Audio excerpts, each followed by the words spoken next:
सतगुरु जी की अमृत बाणी की कथा आओ प्यार शरदा नाल सरवण करिए। सतगुरु जी के पावन चरणों का ध्यान करते हुए आखो जी सतनाम श्री वाहिगुरु साहिब जी।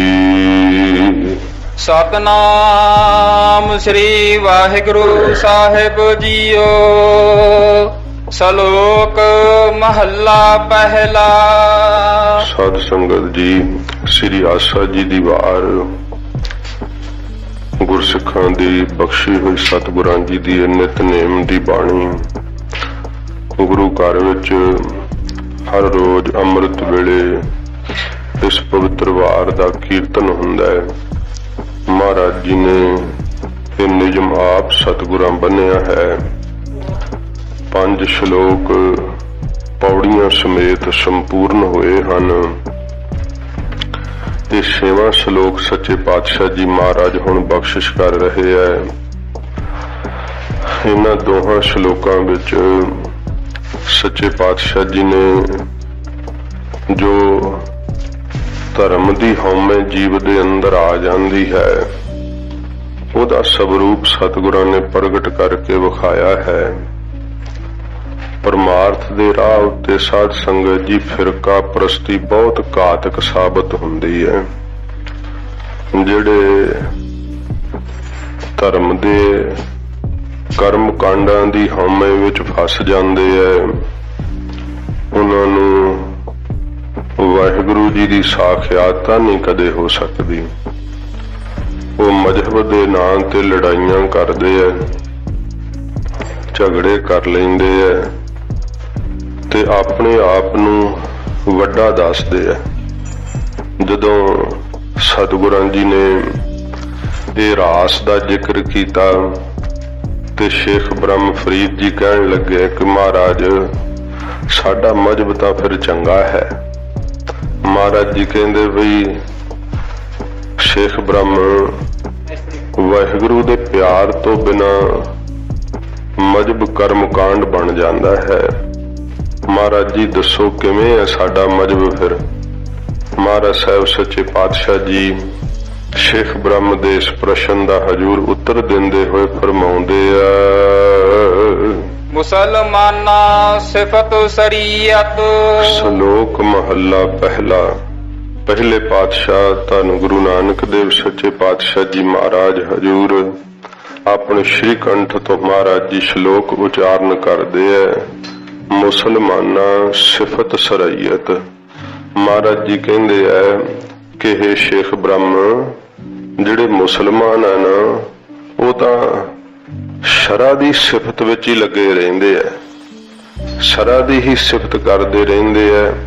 कहंदे है कि जे सुन्नत करावे लमा कटावे ते कुड़ते दियां बाहां कोहणियां तक पावे, खुला गरारा रख लवे, पजामा गिट्टियां तो उच्चा पावे, उजू करे तो जड़ियां हन मूल इंद्रे उन्हां नूं उथों ही इशनान 5 इशनाना करना, चूड़ा करना तो उथों ही मूल द्वारियां नूं हथ ला के पानी नाल धोना। ये जिहड़ा है शरा दे जिहड़े निजम है। महाराज कहंदे मुसलमान तां शरा दी ही सिफत करदे रहिंदे है कि मुहम्मद साहब ने आखिया सी सानू इउं करना चाहिदा।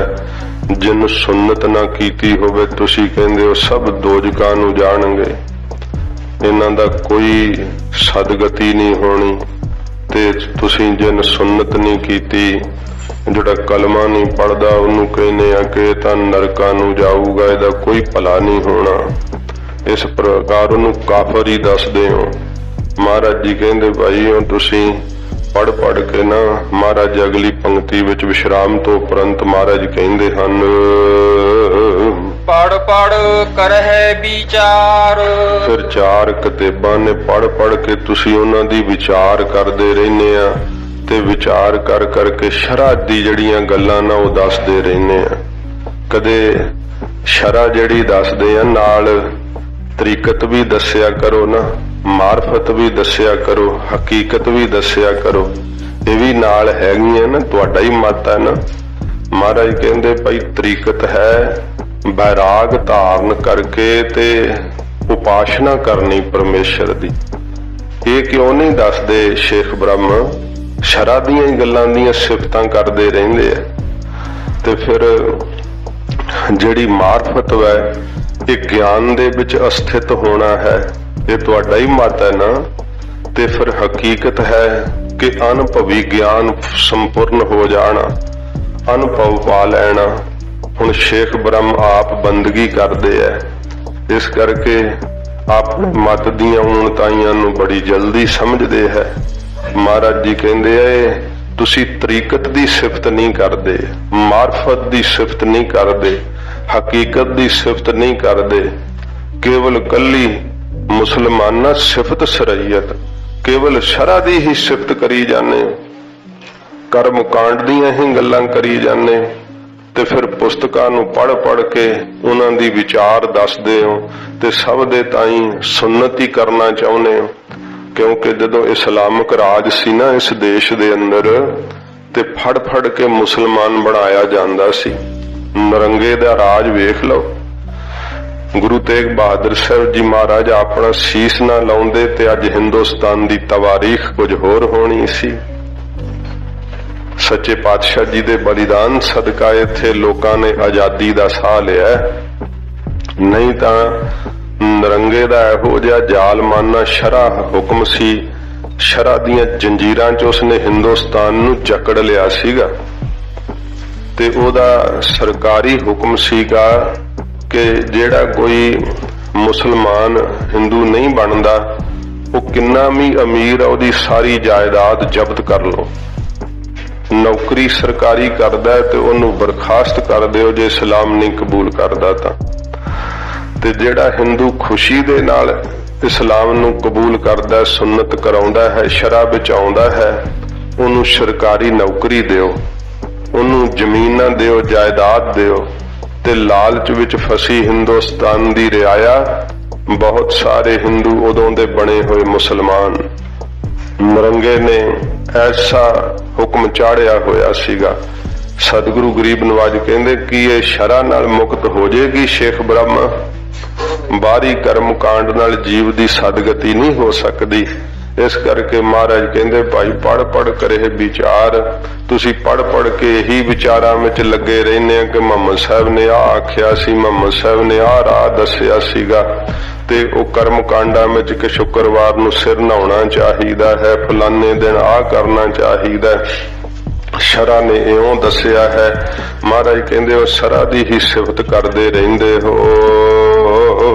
ਬੰਦੇ ਸੇ ਜੇ ਪਵਹਿ ਵਿੱਚ ਬੰਦੀ। ਫਿਰ ਤੁਸੀਂ ਕਹਿੰਦੇ ਹੋ ਬੰਦਾ ਉਹ ਹੈ ਜਿਹੜਾ ਸ਼ਰ੍ਹਾ ਦੇ ਬੰਦੀ ਖਾਨੇ 'ਚ ਪਵੇ, ਵੀ ਸ਼ਰ੍ਹਾ ਦੇ ਵਿੱਚ ਆ ਜਾਵੇ ਤੇ ਉਹੋ ਹੀ ਬੰਦਾ ਹੈ, ਉਹੋ ਹੀ ਫਿਰ ਉਹਦੀ ਹੀ ਜਿਹੜੀ ਹੈ ਸਦਗਤੀ ਹੁੰਦੀ ਹੈ। ਉਹਨੂੰ ਫਿਰ ਜਿਹੜਾ ਹੈ ਬਹਿਸ਼ਤਾਂ ਵਿੱਚ ਨਿਵਾਸ ਮਿਲਦਾ ਹੈ। ਤੇ ਫਿਰ ਅੰਗੂਰਾਂ ਦੀ ਸ਼ਰਾਬ ਪੀਣ ਨੂੰ ਤੇ 72 ਹੂਰਾਂ ਇਹੋ ਜਿਹੇ ਲਾਲਚ ਤੁਸੀਂ ਦਿੰਨੇ ਹੋ। ਮਹਾਰਾਜ ਕਹਿੰਦੇ ਤੁਸੀਂ ਕਹਿੰਦੇ ਹੋ ਕਿ ਉਹ ਬੰਦਾ ਹੈ, ਉਹ ਮੁਸਲਮਾਨ ਹੈ ਜਿਹੜਾ ਸ਼ਰ੍ਹਾ ਦੇ, ਤੁਹਾਡੀ ਸ਼ਰ੍ਹਾ ਦੇ ਬੰਦੀ ਖਾਨੇ ਵਿੱਚ ਪਵੇ, ਇਹਨਾਂ ਬੰਧਨਾਂ ਦੇ ਵਿੱਚ ਵੱਜ ਜਾਵੇ। ਵੇਖਣ ਕੋ ਦੀਦਾਰ। ਦੱਸਦੇ ਤੁਸੀਂ ਇਹ ਹੋ ਕਿ ਅੱਲਾ ਦਾ ਦੀਦਾਰ ਵੇਖਣਾ ਤੇ ਭਈ ਸ਼ਰ੍ਹਾ ਦੇ ਬੰਧਨ ਵਿੱਚ ਵੱਜ। ਤੂੰ ਆ ਸ਼ਰ੍ਹਾ ਨੂੰ ਧਾਰਨ ਕਰ, ਸੁਨਨਤ ਕਰਵਾ, ਕਲਮਾ ਪੜ੍ਹ ਤੇ ਫਿਰ ਤੈਨੂੰ ਅੱਲਾ ਦਾ ਦੀਦਾਰ ਹੋਵੇਗਾ। ਤੇ ਅੱਲਾ ਦੇ ਦੀਦਾਰ ਨੂੰ ਵੇਖਣ ਵਾਸਤੇ ਲੋਕ ਜਿਹੜੇ ਆ ਫਿਰ ਉਹ ਤੁਹਾਡੇ ਮੱਤ ਵਿੱਚ ਸ਼ਰ੍ਹਾ ਨੂੰ ਧਾਰਨ ਕਰਦੇ ਆ। ਮਹਾਰਾਜ ਸੱਚਾ ਮੁਸਲਮਾਨ ਕਿਹੜਾ ਹੁੰਦਾ ਹਜੂਰ ਦੱਸਦੇ ਆ। ਇਸੇ ਪ੍ਰਕਾਰ ਫਿਰ ਪੜੋ ਆਰੰਭ ਤੋਂ।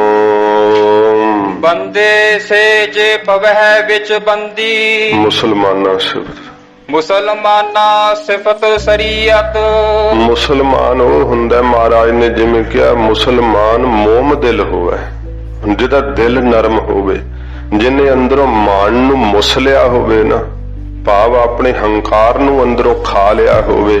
ਸਤਿਗੁਰੂ ਜੀ ਕਹਿੰਦੇ ਭਾਈ ਉਹ ਜਦੋਂ ਪ੍ਰੇਮ ਦੀ ਸ਼ਰ੍ਹਾ ਵਿੱਚ ਬੱਝਾ ਹੋਇਆ ਅੱਲਾ ਦੀ ਸਿਫਤ ਕਰਦਾ ਹੈ, ਮਹਾਰਾਜ ਜੀ ਕਹਿੰਦੇ ਭਾਈ ਉਹ ਮੁਸਲਮਾਨ ਪ੍ਰਵਾਨ ਹੁੰਦਾ ਏ। ਪੜ ਪੜ ਕਰਹਿ ਵਿਚਾਰ, ਤੇ ਪੜ ਪੜ ਕੇ ਫਿਰ ਅੱਲਾ ਦੇ ਨਾਮ ਦੀ ਵਿਚਾਰ ਕਰਦੇ ਆ ਕਿ ਭਾਈ ਕਿਵੇਂ ਅੱਲਾ ਸਾਖਿਆਤ ਹੋਵੇ। ਉਹ ਮੁਸਲਮਾਨ ਜਿਹੜੇ ਆ ਜਦੋਂ ਅੱਲਾ ਦੀ ਬੰਦਗੀ ਰੂਪੀ ਪੜ੍ਹਾਈ ਨੂੰ ਪੜ੍ਹਦੇ ਆ ਤਾਂ ਮਹਾਰਾਜ ਕਹਿੰਦੇ ਭਾਈ ਉਹ ਜਿਹੜੇ ਮੁਸਲਮਾਨ ਉਹ ਸਫਲ ਹੁੰਦੇ ਆ, ਸੱਚੇ ਹੁੰਦੇ ਆ, ਨਾਮ ਦੇ ਪ੍ਰੇਮ ਵਾਲੇ। ਬੰਦੇ ਸੇ ਜੇ ਪਵਹਿ ਵਿੱਚ ਬੰਦੀ, ਤੇ ਬੰਦਾ ਤੇ ਫਿਰ ਉਹ ਹੀ ਹੈ ਨਾ ਜਿਹੜਾ ਬੰਦਗੀ ਦੇ ਵਿੱਚ ਪਵੇ, ਬੰਦਗੀ ਰੂਪੀ ਭਾਵ ਭਗਤੀ ਦੇ ਬੰਦੀ ਖਾਨੇ ਵਿੱਚ ਪਵੇ ਕਿ ਭਾਵ ਭਗਤੀ ਵਿੱਚ ਹੀ ਹਰ ਸਮੇਂ ਜੁੜਿਆ ਰਹੇ। ਮਹਾਰਾਜ ਜੀ ਕਹਿੰਦੇ ਭਾਈ ਫਿਰ ਹੀ ਬੱਬੇ ਨਾਲ ਫਿਰ ਬੰਦਗੀ ਬਣਦੇ ਆ, ਬੰਦਾ ਹੋਏ ਬੰਦਗੀ ਗਾਹੈ। ਤੇ ਜੇ ਸਾਧ ਸੰਗਤ ਜੀ ਬੰਦਗੀ ਨਹੀਂ ਕਰਦਾ ਹੈ ਤੇ ਫਿਰ ਗੱਗੇ ਨਾਲ ਹੀ ਹੈ, ਫਿਰ ਤਾਂ ਸਾਰਾ ਕੋਈ ਦਿਲ ਦੀ ਸਫਾਈ ਨਹੀਂ ਹੁੰਦੀ, ਕੋਈ ਸਰੀਰ ਦੀ ਸੁੱਧਤਾ ਨਹੀਂ ਰਹਿ ਸਕਦੀ, ਇੰਦਰੀਆਂ ਦੀ ਸੁੱਧਤਾ ਨਹੀਂ ਰਹਿ ਸਕਦੀ। ਮਹਾਰਾਜ ਜੀ ਕਹਿੰਦੇ ਵੀ ਮੁਸਲਮਾਨ ਬੰਦਾ ਉਹ ਹੀ ਹੈ ਜੇ ਕਰਕੇ ਵਾਹਿਗੁਰੂ ਦੀ ਅੱਲਾ ਦੀ ਬੰਦਗੀ ਕਰੇ, ਉਹਦੀ ਇਬਾਦਤ ਕਰੇ, ਤਰੀਕਤ ਵੀ ਕਰੇ, ਮਾਰਫਤ ਵੀ ਧਾਰਨ ਕਰੇ ਤੇ ਹਕੀਕਤ ਵੀ ਕਰੇ ਤੇ ਫਿਰ ਉਹਦੀ ਸ਼ਰ੍ਹਾ ਵੀ ਪ੍ਰਵਾਨ ਹੈ। ਤੇ ਜੇ ਕੱਲੀ ਸ਼ਰ੍ਹਾ ਹੀ ਰੱਖੇ, ਜਿਵੇਂ ਸਾਡੇ ਵਿੱਚ ਹੀ ਸਾਧ ਸੰਗਤ ਜੀ ਮਹਾਰਾਜ ਜੀ ਦਾ ਉੱਤੋਂ ਬਾਣਾ ਪਾ ਲਈਏ ਤੇ ਗੁਰੂ ਜੀ ਦੀ ਦੱਸੀ ਹੋਈ ਰਹਿਤ ਰੱਖੀਏ ਹੀ ਨਾ, ਅੰਮ੍ਰਿਤ ਵੇਲੇ ਉੱਠ ਕੇ ਗੁਰਮੰਤਰ ਨਾ ਜਪੀਏ, ਪੰਜ ਬਾਣੀਆਂ ਨਾ ਪੜ੍ਹੀਏ, ਸਤ ਸੰਗਤ ਨਾ ਕਰੀਏ, ਦਸਾਂ ਨੌਹਾਂ ਦੀ ਕਿਰਤ ਕਰ ਦਸਵੰਧ ਨਾ ਕੱਢੀਏ, ਝੂਠ ਹੀ ਬੋਲੀਏ, ਵਿਭਚਾਰ ਕਰੀਏ, ਕੁਕਰਮ ਕਰੀਏ, ਫਿਰ ਬਾਹਰੋਂ ਮਹਾਰਾਜ ਦਾ ਬਾਣਾ ਪਾ ਛੱਡੀਏ ਤੇ ਇਹਦੇ ਨਾਲ ਮੁਕਤ ਹੋ ਜਾਏਗੀ? ਨਹੀਂ ਹੋ ਸਕਦੀ ਨਾ। ਮਹਾਰਾਜ ਜੀ ਨੇ ਕਿਸੇ ਦਾ ਵੀ ਪਖੰਡ ਦਾ ਲਿਹਾਜ਼ ਨਹੀਂ ਕੀਤਾ। ਆਪਣੇ ਸਿੱਖਾਂ ਨੂੰ ਵੀ ਕਿਹਾ ਕਿ ਪਖੰਡ ਨਾਲ ਨਹੀਂ ਉਧਾਰ ਹੋਊਗਾ। ਇਹਨੇ ਕਿ ਮਹਾਰਾਜ ਨੇ ਸਿੱਖਾਂ ਨੂੰ ਬਖਸ਼ਿਆ ਤੇ ਮੁਸਲਮਾਨਾਂ ਨੂੰ ਹੀ ਮਹਾਰਾਜ ਨੇ ਕਟਾਕਸ਼ ਕੀਤਾ। ਨਹੀਂ, ਸਤਿਗੁਰੂ ਜੀ ਦਾ ਪਖੰਡ ਦੇ ਉੱਤੇ ਕਟਾਕਸ਼ ਕਰਦੇ, ਕਿਸੇ ਧਰਮ ਤੇ ਕਟਾਕਸ਼ ਨਹੀਂ ਗਰੀਬ ਨਵਾਜ ਕਰਦੇ। ਹਜੂਰ ਤਾਂ ਕਹਿੰਦੇ ਕਿ ਮੁਸਲਮਾਨ ਧਰਮ ਵੀ ਭਾਈ ਜੇ ਅੱਲਾ ਦੀ ਇਬਾਦਤ ਕਰਦਾ ਤੇ ਉਹ ਵੀ ਅੱਲਾ ਨੂੰ ਪ੍ਰਾਪਤ ਕਰ ਸਕਦਾ ਹੈ। ਗਰੀਬ ਨਵਾਜ ਸਤਿਗੁਰੂ ਜੀ ਕਹਿੰਦੇ ਭਾਈ ਬੰਦਾ ਉਹ ਹੈ, ਮੁਸਲਮਾਨ ਤਾਂ ਸ਼ੇਖ ਬ੍ਰਹਮ ਉਹ ਹੀ ਹੈ, ਬੰਦੇ ਦੀ ਨਿਆਈ ਸੁੱਧ ਹੋ ਸਕਦਾ ਜਿਹੜਾ ਬੰਦਗੀ ਰੂਪੀ ਬੰਦੀ ਖਾਨੇ ਵਿੱਚ ਪੈਂਦਾ ਹੈ। ਵੇਖਣ ਕੋ ਦੀਦਾਰ, ਅੱਲਾ ਦੇ ਸਾਖਸ਼ਾਤ ਦੀਦਾਰ ਦੇ ਵੇਖਣ ਦਾ ਜਿਨ੍ਹਾਂ ਨੂੰ ਮਨ ਵਿੱਚ ਉਤਸ਼ਾਹ ਲੱਗਦਾ ਹੈ, ਅੱਲਾ ਦੇ ਦਰਸ਼ਨ ਕਰਨ ਲਈ, ਜਿਵੇਂ ਸ਼ੇਖ ਬ੍ਰਹਮ ਜੀ ਨੂੰ ਦੀਦਾਰ ਦੇ ਦਰਸ਼ਨਾਂ ਦਾ ਦੀਦਾਰ ਕਰਨ ਦੀ ਇੱਛਾ ਲੱਗੀ ਸੀ ਮਨ ਦੇ ਅੰਦਰ, ਮਹਾਰਾਜ ਜੀ ਕਹਿੰਦੇ ਭਾਈ ਉਹ ਫਿਰ ਬੰਦੇ ਕਹੇ ਜਾਂਦੇ ਜਿਹੜੇ ਬੰਦਗੀ ਵਿੱਚ ਲੱਗ ਜਾਂਦੇ ਆ ਤੇ ਵਾਹਿਗੁਰੂ ਦੇ ਅੱਲਾ ਦੇ ਦਰਸ਼ਨਾਂ ਦੀ ਜਿਨ੍ਹਾਂ ਨੂੰ ਖਿੱਚ ਪੈ ਜਾਂਦੀ ਆ। ਹਿੰਦੂ ਸਾਲਾਹੀ ਸਾਲਾਹਨ, ਮਹਾਰਾਜ ਹਿੰਦੂਆਂ ਬਾਰੇ ਫਿਰ ਕੀ ਹੈ? ਸਤਿਗੁਰੂ ਜੀ ਕਹਿੰਦੇ ਭਾਈ ਇਹ ਤਾਂ ਸਾਲਾਹੀ ਸਾਲਾਹ ਹੈ, ਇਹ ਆਪਣੀ ਸਿਫਤ ਕਰੀ ਜਾਂਦੇ ਕਿ ਅਸੀਂ ਹੀ ਚੰਗੇ ਆ, ਅਸੀਂ ਹੀ ਚੰਗੇ ਆ। ਇਹ ਸਲਾਉਣ ਵਾਲੇ ਹੋ ਕਰਕੇ ਆਪਣੀ ਹੀ ਸਲਾਹਤਾ ਕਰੀ ਜਾਂਦੇ ਹਨ ਸਦਾ ਹੀ। ਦਰਸ਼ਨ ਰੂਪ ਅਪਾਰ, ਇਹ ਕੀ ਕਰਦੇ ਆ? ਦਰਸ਼ਨ ਰੂਪ ਅਪਾਰ, ਅਪਾਰ ਹੀ ਮੂਰਤਾਂ ਬਣਾ ਲੈਂਦੇ ਆ। ਰੂਪ ਕਹਿੰਦੇ ਆ ਮੂਰਤਾਂ ਨੂੰ। ਤੇ ਸਾਧ ਸੰਗਤ ਜੀ ਉਹਨਾਂ ਦੇ ਫਿਰ ਦਰਸ਼ਨਾਂ ਦਾ ਜਿਹੜਾ ਹੈ ਨਾ ਉਹ ਫਲ ਮੰਨਦੇ ਆ। ਜਿਵੇਂ ਗਣੇਸ਼ ਦੀ ਮੂਰਤ ਬਣਾ ਲਈ, ਕੋਈ ਪਾਰਾਵਾਰ ਨਹੀਂ ਕਿ ਕਿੰਨੀਆਂ ਕੁ ਮੂਰਤਾਂ ਦੀ ਪੂਜਾ ਕਰਦੇ ਆ। 33 ਕਰੋੜ ਤਾਂ ਦੇਵੀ ਦੇਵਤਾ ਹੈ। ਸਾਧ ਸੰਗਤ ਜੀ ਇਹ ਕੋਈ ਕਾਰਤਕ ਦੀ ਮੂਰਤ ਬਣਾ ਲੈਂਦਾ ਹੈ, ਕੋਈ ਸ਼ਿਵਾਂ ਦੀ ਮੂਰਤ ਬਣਾ ਲੈਂਦਾ ਹੈ, ਕੋਈ ਟੌਣਾ ਛਾਉਣਾ ਗਣ ਬਣਾ ਲੈਂਦਾ ਹੈ, ਕੋਈ ਵਿਸ਼ਨੂੰ ਦੀ ਮੂਰਤ, ਕੋਈ ਕ੍ਰਿਸ਼ਨ ਜੀ ਦੀ, ਤੇ 9 ਕਰੋੜ ਤਾਂ ਦੁਰਗਾ ਹੀ ਮਹਾਰਾਜ ਨੇ ਲਿਖੀ ਹੈ। ਤੇ ਬੜੀਆਂ ਹੀ ਮੂਰਤਾਂ ਬਣਾ ਕਰਕੇ ਬਹੁਤ ਜ਼ਿਆਦਾ ਮਹਾਰਾਜ ਕਹਿੰਦੇ ਦਰਸ਼ਨ ਰੂਪ ਅਪਾਰ, ਪਾਰਾਵਾਰ ਤੋਂ ਰਹਿਤ ਹੀ ਮੂਰਤਾਂ ਬਣਾ ਕਰਕੇ ਉਹਨਾਂ ਦੇ ਫਿਰ ਦਰਸ਼ਨ ਕਰਨ ਦਾ ਫਲ ਮੰਨਦੇ ਆ। ਤੀਰਥ ਨਹਾਵਹਿ ਅਰਚਾ ਪੂਜਾ, ਫਿਰ ਸਾਧ ਸੰਗਤ ਜੀ ਇਹ ਤੀਰਥਾਂ ਤੇ ਨਹਾਉਂਦੇ ਆ ਤੇ ਅਰਚਾ ਪੂਜਾ ਤੀਰਥ ਨਹਾਵਹਿ ਅਰਚਾ, ਫਿਰ ਅਰਚਦੇ ਆ ਭਾਵ ਚੜਾਉਂਦੇ ਆ ਫੁੱਲ ਆਦਿਕ ਤੇ ਫਿਰ ਪੂਜਾ ਆਦਿਕ ਕਰਦੇ ਹਨ ਖੋੜਸ ਪ੍ਰਕਾਰ ਦੀ ਜੋ ਮੰਨੀ ਹੈ। ਅਗਰ ਵਾਸ ਬਹਕਾਰ ਤੇ ਅਗਰ ਕਹਿੰਦੇ ਆ ਚੰਦਨ ਨੂੰ, ਚੰਦਨ ਆਦਿਕ ਜਿਹੜਾ ਨਾ ਅਰਚਦੇ ਆ ਉਹ ਵੀ ਛਿੜਕਦੇ ਆ। ਤੇ ਅਗਰ ਇੱਕ ਉਦੂ ਦੀ ਜਿਹੜਾ ਚੰਦਨ ਦੇ ਨਿਆਈ ਇੱਕ ਉਦੂ ਹੁੰਦਾ ਉਹਦੀ ਲੱਕੜੀ ਹੁੰਦੀ ਹੈ ਤੇ ਉਹ ਸੁਗੰਧੀ ਵਾਲੀ ਲੱਕੜੀ ਹੁੰਦੀ ਹੈ। ਅਗਰ ਵਾਸ ਬਹਿਕਾਰ ਉਹਦੀ ਜਿਹੜੀ ਵਾਸ ਸੁਗੰਧੀ ਹੈ ਨਾ ਉਹਨੂੰ ਬਹਿਕਾਰ ਮਹਕਾਉਂਦੇ ਆ ਭਾਵ ਧੂਫਾਂ ਤਖਾਉਂਦੇ ਆ ਬਹੁਤ ਜ਼ਿਆਦੀਆਂ। ਇਹ ਸਾਧ ਸੰਗਤ ਜੀ ਵੇਖੋ ਮੰਦਿਰ ਦੇ ਅੰਦਰ ਤਾਂ ਬੜੀਆਂ ਜ਼ਿਆਦੀਆਂ ਧੂਫਾਂ ਤਖਾ ਕਰਕੇ ਤੇ ਉਹਦੀ ਉਹ ਮੰਨਦੇ ਆ ਕਿ ਬੜੀ ਵਾਸ਼ਨਾ ਆਉਂਦੀ ਹੈ ਸੁਗੰਧੀ ਆਉਂਦੀ ਹੈ। ਤੇ ਜਿਹੜਾ ਕੋਈ ਆ ਕਰਕੇ ਮੱਥਾ ਟੇਕਦਾ ਹੈ ਜਾਂ ਕੋਈ ਬਹਿੰਦਾ ਹੈ ਉਹਨੂੰ ਚੰਗੀ ਸੁਗੰਧੀ ਆਵੇ ਤੇ ਉਹਦਾ ਮਨ ਜਿਹੜਾ ਇਕਾਗਰ ਹੋਵੇ, ਇਸ ਕਰਕੇ ਲਾਉਂਦੇ ਆ ਨਾ ਧੂਫਾਂ। ਤੇ ਜਦੋਂ ਧੂਫ ਲਾ ਕਰਕੇ ਮੰਦਿਰ ਦੇ ਅੰਦਰ ਤੇ ਆਪ ਬਾਹਰ ਜਾ ਕੇ ਚਿਲਮ ਪੀ ਰਹੇ ਹੁੰਦੇ ਆ। ਇਹ ਬਾਹਰੀ ਪਖੰਡ ਕਰਦੇ ਆ, ਆਪ ਤਾਂ ਕਮਾਉਂਦੇ ਨਹੀਂ।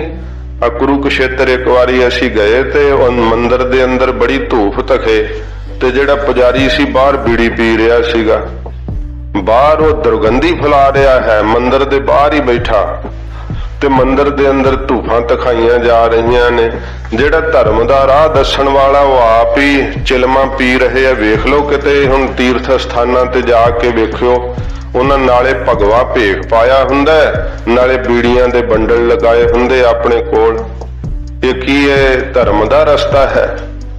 ਧਰਮ ਜੇ ਆਪ ਹੀ ਨਹੀਂ ਕਮਾਉਂਦੇ, ਆਪਣੇ ਦਿੱਤੇ ਹੋਏ ਮਾਰਗ ਨੂੰ ਜੋ ਧਰਮ ਨੇ ਦਰਸਾਇਆ ਹੈ ਉਹਨੂੰ ਹੀ ਨਹੀਂ ਧਾਰਨ ਕਰਦੇ ਤੇ ਫਿਰ ਮਹਾਰਾਜ ਜੀ ਕਹਿੰਦੇ ਭਾਈ ਇਹ ਕੀ ਹਾਲਤ ਵੇ, ਤਾਂ ਫਿਰ ਦਿਖਾਵਾ ਹੀ ਹੈ ਨਾ, ਪਖੰਡ ਹੀ ਹੈ ਨਾ। ਇਸ ਤਰ੍ਹਾਂ ਸਤਿਗੁਰੂ ਜੀ ਕਹਿੰਦੇ ਭਾਈ ਧੂਫਾਂ ਦਿਖਾਉਣ ਨਾਲ ਕੇਵਲ ਪਰਮੇਸ਼ਰ ਨਹੀਂ ਮਿਲ ਸਕਦਾ ਹੈ। ਜੋਗੀ ਸੁਨ ਧਿਆਵਨ ਜੇਤੇ ਫਿਰ ਹਿੰਦੂ ਤੋਂ ਫਿਰ ਪੜੋ ਹਿੰਦੂ ਸਾਲਾਹੀ, ਹਿੰਦੂ ਸਾਲਾਹੀ ਸਾਲਾਹਨ। ਮਹਾਰਾਜ ਚੰਗੇ ਹਿੰਦੂ ਕਿਵੇਂ ਬਣ ਸਕੀਦਾ ਹੈ? ਮਹਾਰਾਜ ਕਹਿੰਦੇ ਹਿੰਦੂ ਸਾਲਾਹੀ ਸਾਲਾਹਨ, ਜਿਹਨੂੰ ਵੇਦ ਸ਼ਾਸਤਰ ਵੀ ਸਲਾਉਂਦੇ ਆ ਨਾ, ਜਿਸ ਪਰਮੇਸ਼ਰ ਨੂੰ ਜਿਹੜੇ ਵੇਦ ਜਿਹੜੇ ਉਹਦਾ ਪ੍ਰਤੀਪਾਦਨ ਕਰਦੇ ਆ, ਸ਼ਾਸਤਰ ਉਹਦੀ ਜੈ ਜੈਕਾਰ ਕਰਦੇ ਆ। ਮਹਾਰਾਜ ਕਹਿੰਦੇ ਹਿੰਦੂ ਉਹ ਸਫਲ ਹੈ ਜਿਹੜਾ ਵੇਦਾਂ ਸ਼ਾਸਤਰਾਂ ਦੁਆਰਾ ਪਰਮੇਸ਼ਰ ਦੀ ਸਿਫਤ ਸਲਾਹ ਕਰੇ, ਪਰਮੇਸ਼ਰ ਦੀ ਉਸਤਤ ਕਰਨਾ ਕਰੇ।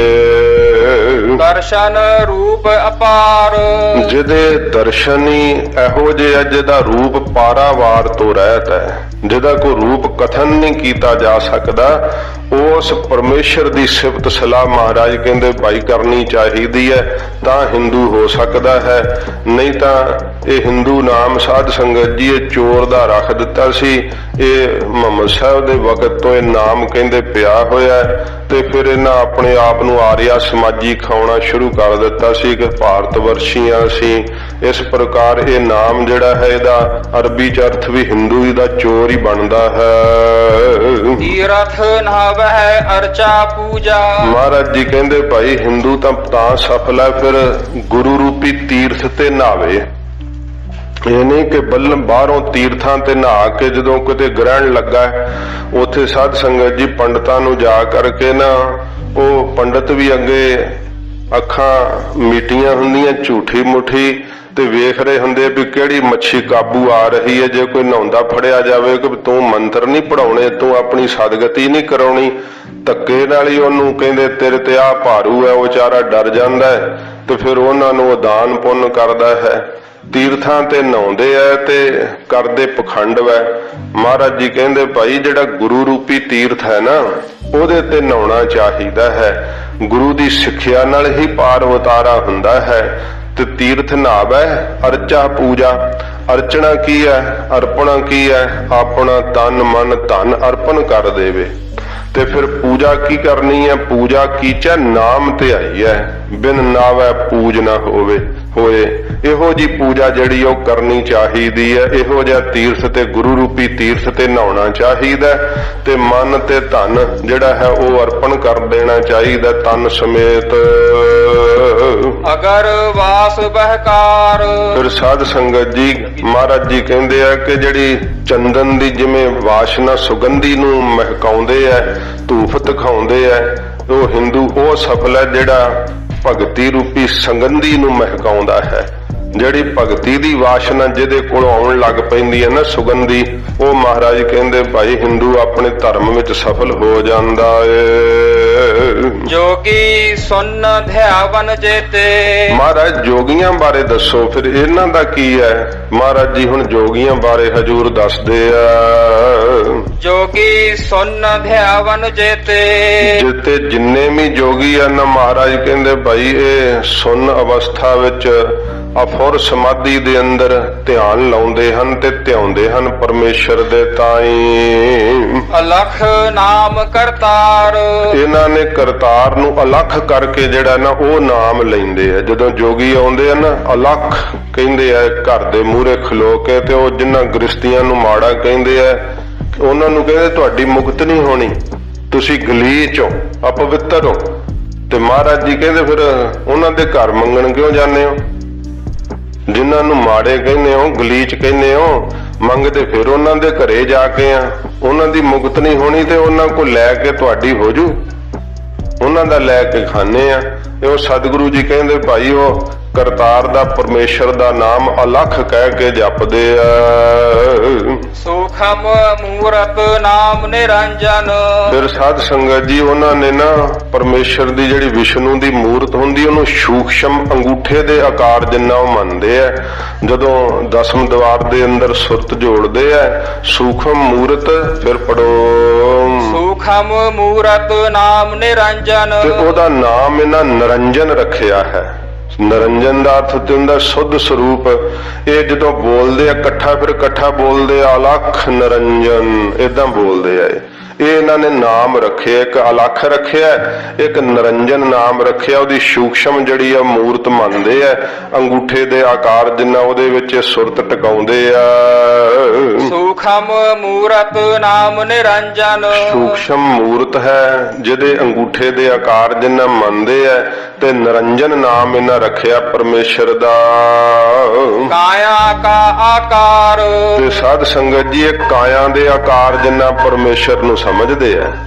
ਜੋਗੀ ਗੁਰੂ ਨਾਨਕ ਸਾਹਿਬ ਜੀ ਕਹਿੰਦੇ ਆਪਣੀ ਕਾਇਆ ਦਾ ਆਕਾਰ ਹੀ ਸਮਝਦੇ ਆ ਪਰਮੇਸ਼ਰ ਨੂੰ, ਪਰ ਪਰਮੇਸ਼ਰ ਕੋਈ ਕਾਇਆ ਦਾ ਆਕਾਰ ਥੋੜੋ ਆ। ਗਰੀਬ ਨਵਾਜ ਕਹਿੰਦੇ ਭਾਈ ਜੋਗੀ ਇਉਂ ਮੰਨਦੇ ਆ। ਸਤਿਆ ਮਨ ਸੰਤੋਖ ਉਪਜੈ। ਫਿਰ ਪੜੋ ਜੋਗੀ ਤੋਂ। ਜੋਗੀ ਸੁਨ ਜੋਗੀ ਸੁਨ ਧਿਆਵਨ ਜੇਤੇ।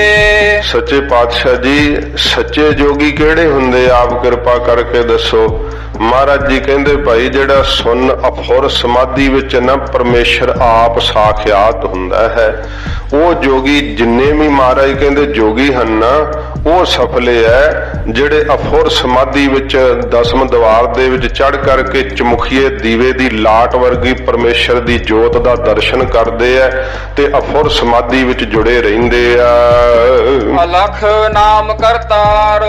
ਤੇ ਜਿਹੜਾ ਲਖਿਆ ਨਹੀਂ ਨਾ ਜਾਂਦਾ ਪਰਮੇਸ਼ਰ, ਜਿਹਦੇ ਹੱਥ ਵਿੱਚ ਸਾਰਿਆਂ ਦੀ ਤਾਰ ਵੈ ਰੋਜੀ ਦੀ, ਤੇ ਹੁਕਮ ਰੂਪੀ ਤਾਰ ਜਿਸ ਪਰਮੇਸ਼ਰ ਦੇ ਹੱਥ ਵਿੱਚ ਹੈ, ਉਸ ਨੂੰ ਨਹੀਂ ਲਖੇ ਜਾਣ ਵਾਲਾ ਅਲਖ ਪਰਮੇਸ਼ਰ ਨੂੰ ਜਦੋਂ ਜੋਗੀ ਵੇਖਦੇ ਆ, ਸਾਧ ਸੰਗਤ ਜੀ ਜੋਗੀਆਂ ਨੂੰ ਵੀ ਦਸਮ ਦਵਾਰ ਦੇ ਵਿੱਚ ਸੋਝੀ ਹੋ ਆਉਂਦੀ ਹੈ ਜੇ ਉਹ ਉਸ ਚਮੁਖੀਏ ਦੀਵੇ ਦੀ ਲਾਟ ਵਿੱਚ ਸੁਰਤ ਜੋੜ ਲੈਣ ਤਾਂ। ਕਿਉਂਕਿ ਉੱਥੇ ਵੀ ਜੋਗੀ ਭਟਕਦੇ ਆ ਤੇ ਬੜੇ ਪ੍ਰਸੰਗ ਹਨ, ਪਰ ਹਮ ਇੱਥੇ ਹੁਣ ਪ੍ਰਕਰਨ ਚ ਨਹੀਂ, ਇਸ ਕਰਕੇ ਨਹੀਂ ਜ਼ਿਕਰ ਕਰਾਂਗੇ। ਜਿਹੜਾ ਇਹ ਸੁਰਤ ਦਾ ਜੁੜਨਾ ਨਾ, ਇਹਦੇ ਨਾਲ ਫਿਰ ਜੋਗੀਆਂ ਨੂੰ ਜਿਹੜੀ ਹੈ ਨਾ ਭਵਿੱਖ ਵਿੱਚ ਸੋਝੀ ਚਲੀ ਜਾਂਦੀ, ਇਹਨਾਂ ਨੂੰ ਪਤਾ ਲੱਗ ਜਾਂਦਾ ਹੈ। 3 ਕਾਲ ਪਤਾ ਲੱਗ ਜਾਂਦੇ ਆ, ਭੂਤ ਭਵਿੱਖ ਤੇ ਵਰਤਮਾਨ। ਐਸੇ ਜੋਗੀ ਜਿਹੜੇ ਸਨ ਜਦੋਂ ਮਹਾਰਾਜ ਸਮੇਰ ਤੇ ਗਏ ਆ ਜਗਤ ਗੁਰੂ ਮਹਾਰਾਜ ਗੁਰੂ ਨਾਨਕ ਸਾਹਿਬ ਜੀ, ਉਸ ਸਮੇਂ ਸਾਧ ਸੰਗਤ ਜੀ ਗੋਰਖਨਾਥ ਨੇ ਕਿਹਾ ਸੀ ਵੀ ਜਾਓ ਮੋੜੋ ਉਹਨਾਂ ਨੂੰ, ਵੀ ਆਉਣ ਨਹੀਂ ਦੇਣਾ ਇੱਥੇ ਸਮੇਰ ਤੇ ਜੇ ਆਉਣਾ ਚਾਹਣ ਤੇ ਚੇਲੇ ਬਣਾ ਕੇ ਲਿਆਓ। ਮਹਾਰਾਜ ਸੱਚੇ ਪਾਤਸ਼ਾਹ ਜੀ ਨੂੰ ਫਿਰ ਹਰਾਉਣ ਵਾਸਤੇ ਉਹਨਾਂ ਨੇ ਆਪਣੀ ਸਾਰੀ ਵਿੱਦਿਆ ਲਾਤੀ, ਪਰ ਸੱਚੇ ਪਾਤਸ਼ਾਹ ਨੇ ਹਰੇਕ ਪ੍ਰਸ਼ਨ ਦਾ ਉੱਤਰ ਦਿੱਤਾ। ਤੇ ਜਦੋਂ ਉਹ ਨਹੀਂ ਸੀ ਟਲਦੇ, ਬਾਰ-ਬਾਰ ਆਈ ਚਲੇ ਜਾਂਦੇ ਸੀ। ਕਦੇ ਕੋਈ ਆਪਣਾ ਹੰਕਾਰ ਜਿਹੜਾ ਸੀ ਉਹ ਤੜਾ ਕੇ ਆਉਂਦਾ ਸੀ, ਕਦੀ ਕੋਈ ਮਾਨ ਤੜਾ ਕੇ ਮਹਾਰਾਜ ਕੋਲੋਂ ਆਵੇ, ਤੇ ਇੱਕ ਸਿੱਧ ਆਇਆ ਫਿਰ ਪੰਜਵੇਂ ਛੇਵੇਂ ਥਾਂ ਤੇ। ਭਾਈ ਮਰਦਾਨਾ ਜੀ ਕੁਝ ਖਿੱਚ ਚੁੱਕੇ ਸੀ, ਕਹਿੰਦੇ ਮਹਾਰਾਜ ਹੁਕਮ ਕਰੋ, ਇਹਨੂੰ ਮਾਰਾ ਨਾ ਮੈਂ ਚੱਕ ਕੇ ਸਿਰ ਪਰਨੇ। ਮਹਾਰਾਜ ਹੱਸ ਪਏ। ਸਤਿਗੁਰੂ ਕਹਿੰਦੇ ਭਾਈ ਮਰਦਾਨਿਆ, ਇਹ ਹੱਥਾਂ ਦੀ ਲੜਾਈ ਨਹੀਂ, ਇਹ ਵਿਚਾਰਾਂ ਦੀ ਲੜਾਈ ਹੈ। ਆਉਣ ਦੇ ਤੂੰ ਸੁਣ ਵੇਖ ਕੀ ਕਹਿੰਦੇ ਆ। ਕਈਆਂ ਨੇ ਸ਼ਕਤੀਆਂ ਲਾਈਆਂ ਮਹਾਰਾਜ ਦੇ ਪੱਥਰ ਨੂੰ ਉਡਾਉਣ ਦੀ, ਜਿਹਦੇ ਤੇ ਸਤਿਗੁਰੂ ਬੈਠੇ ਸੀ। ਕਈ ਫਿਰ ਸਿੱਧ ਇਹੋ ਜਿਹੇ ਆਏ ਜਿਹੜੇ ਜਾਣਦੇ ਸੀ ਅਲੱਖ ਨਾਮ ਕਰਤਾਰ ਕਿ ਪਰਮੇਸ਼ਰ ਕੌਣ ਹੈ। ਉਹਨਾਂ ਨੇ ਜਦੋਂ ਗੁਰੂ ਨਾਨਕ ਸਾਹਿਬ ਦਾ ਦੀਦਾਰ ਪਾਇਆ ਤੇ ਨੇਤਰ ਭਰ ਗਏ ਵਿਰਾਗ ਨਾਲ। ਸਤਿਗੁਰੂ ਦੇ ਚਰਨੀ ਢਹਿ ਪਏ। ਸੱਚੇ ਪਾਤਸ਼ਾਹ, ਅਸੀਂ ਆਪ ਨੂੰ ਕੀ ਮਹਾਰਾਜ ਆਪਣੇ ਅਨੁਸਾਰੀ ਕਰਨਾ ਹੈ, ਆਪ ਕਿਰਪਾ ਕਰਕੇ ਮਹਾਰਾਜ ਸਾਨੂੰ ਆਪਣੇ ਅਨੁਸਾਰੀ ਕਰ ਲਓ, ਆਪਣੇ ਸਿੱਖ ਬਣਾ ਲਓ। ਇਹ ਸੱਚੇ ਪਾਤਸ਼ਾਹ ਜੀ ਜਿਨ੍ਹਾਂ ਨੂੰ ਸੋਝੀ ਦਿੱਤੀ, ਜਿਨ੍ਹਾਂ ਨੂੰ ਗੁਰੂ ਨਾਨਕ ਸਾਹਿਬ ਅਲੱਖ ਰੂਪ ਵਿੱਚ ਦਿਸੇ, ਕਰਤਾਰ ਦਾ ਰੂਪ ਦਿਸੇ।